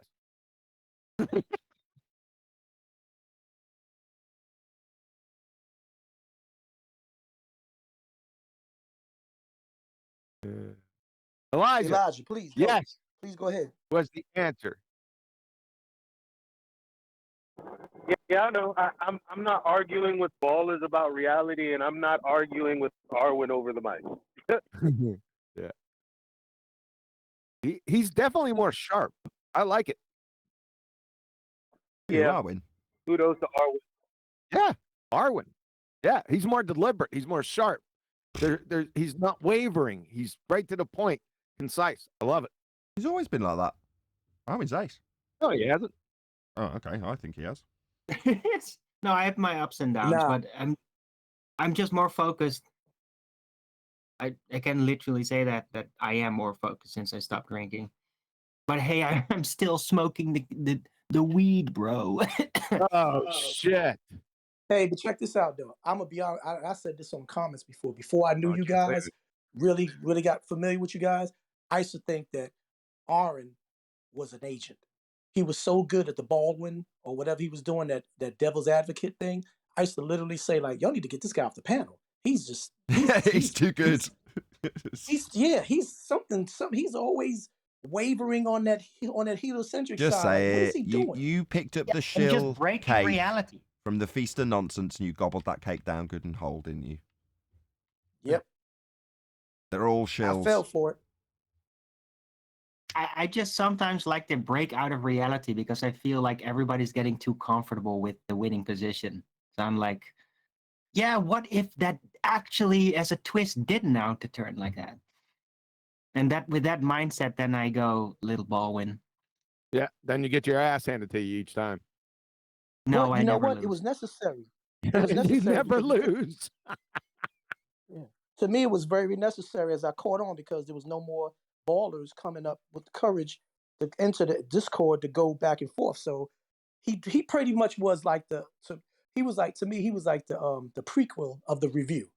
He was the only guy that was on here speaking for the ballers as this is what they would say stupidly. This was what they would ask ignorantly. Nah, there was Not one. the only before. one, but I was really focused on that, to be fair.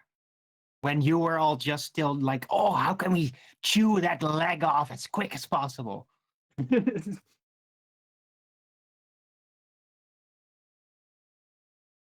He stole that idea. Who stole what now? Arwen stole that idea because he got it off Johnny Glowhead.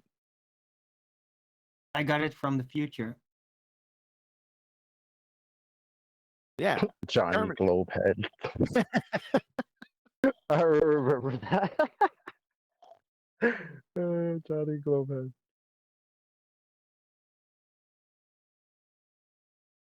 Hey, yo, Eli, whatever happened to Amaru virus after you chopped his head off that one day when y'all were arguing about something and you mean just a Kumu virus? Maru virus. virus. Yeah, a Kumu virus. That He was hilarious. disappeared unless he No, changed his man. avatar. He No, disappeared. Akumu Eli virus went still at him hangs one around. day. Oh, he does. Akumu What's his virus name hangs now? It's around not. at my show all the time.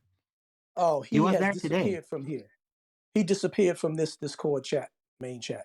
Oh no, After Eli stripped he got caught.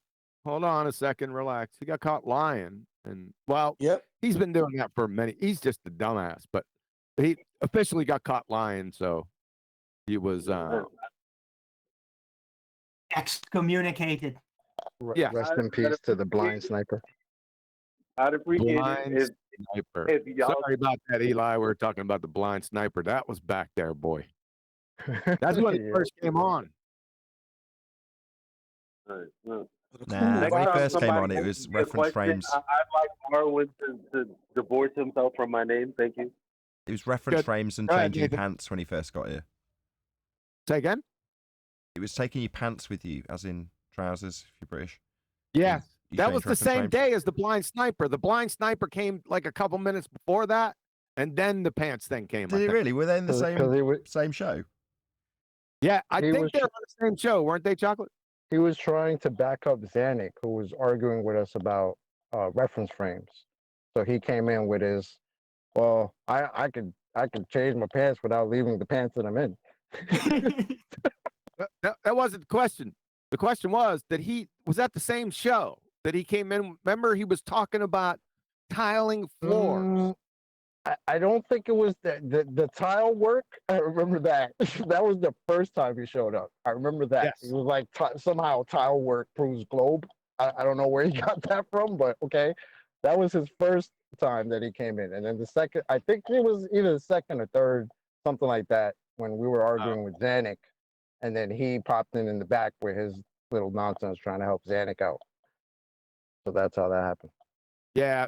So the tile and the blind sniper were the first time that he came in. The tile work was the first. That was his initial fire across the bow. Yeah. Right. And his ultimate exit argument is that you see in straight lines, even though light is bent. But light is bent. Yes.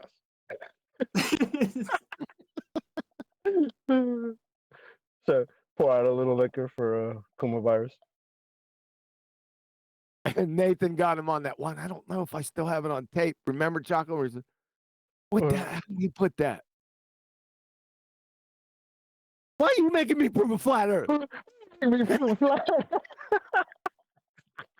What he actually said was, Yo. why don't you walk me through that? That was the actual phrase he used. I just turned it into something it wasn't for comedic effect. What you did with it was fantastic. Yes, it was.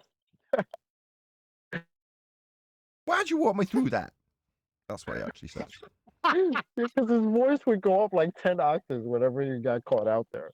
That's the funny part. Should I go dig that up or not? Yeah. All I know is he Let me was a see. blatant Let liar. me see He if I was the got it. master. He was the master, one of the masters of reversing the burden and begging the question. He was that key. I know I'm a stupid ass, but what are you? Am I? No, He he was knew. the master of coming up with his own models and arguing that. Like he would Yeah, disagree with a globe, but then be like, "Nah, but what I think it is like, no, that's not the claim that the supposed globe makes. You just Yeah, got he your likes own to shit you throwing at us." He likes to yeah. I improvise. He think. does. Yeah, I think that's how you annihilated him, Eli, because you told him to give you something that was cited, and you said, "I'll wait for it." And then the after show was over, and then we stayed on, and y'all were still going back and forth. And he presented it to you, I think, on the main chat, and you stripped it apart because he still didn't prove he still didn't prove his claim. All he did was just put up something on there that was regurgitated nonsense that didn't even support what he was arguing with you about. This was Yeah, like that's when I first broke. Is there any evidence that level is equidistant from the center of the sphere, something like that? And it was, where you gonna go other than beg the question?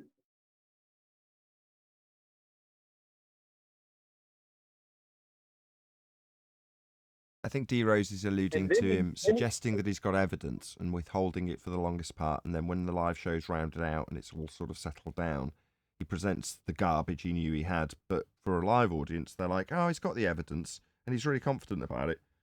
But the moment it's actually presented at a later date, it's just total garbage. Now, the reason it's been held rather, is because he wants to allude to the audience that, you can affirm your belief like I'm doing, because that's their only reason for being here. To make it seem like on the show they've actually got something when they haven't. It's worse than that, because what D Rose was around for was him saying no one ever tried to prove that it was something that he was saying that because I was like, okay, so it had to do with the horizon being geometric, and we were talking about like the black swan and all of that, and he for real Exactly. said no one ever actually claimed to have direct evidence or something like that. You got to help me out, D Rose, because I can't really remember, but it was something like that. That's exactly what it was. That was exactly what he was trying to prove, that there was geometric curve proven, and he had the citation for it. And then he was arguing about refraction doesn't have anything to do with it, and refraction does have something to do with that. Infraction, all kinds of terminologies, just skating around. And then Eli just said, "Show me the citation." All right, I'll give it to you. And I saw it on there, and it had nothing to do with supporting the geometric horizon. It was that same old ball with the seesaw straight line over top of it. The dingle dangle, y'all call it, I guess. What y'all call it? The dingle dangle. The ball with Dingleberry. The dingleberry. It dingleberry. was the dingleberry. It was the dingleberry graphic on his citation that he sent.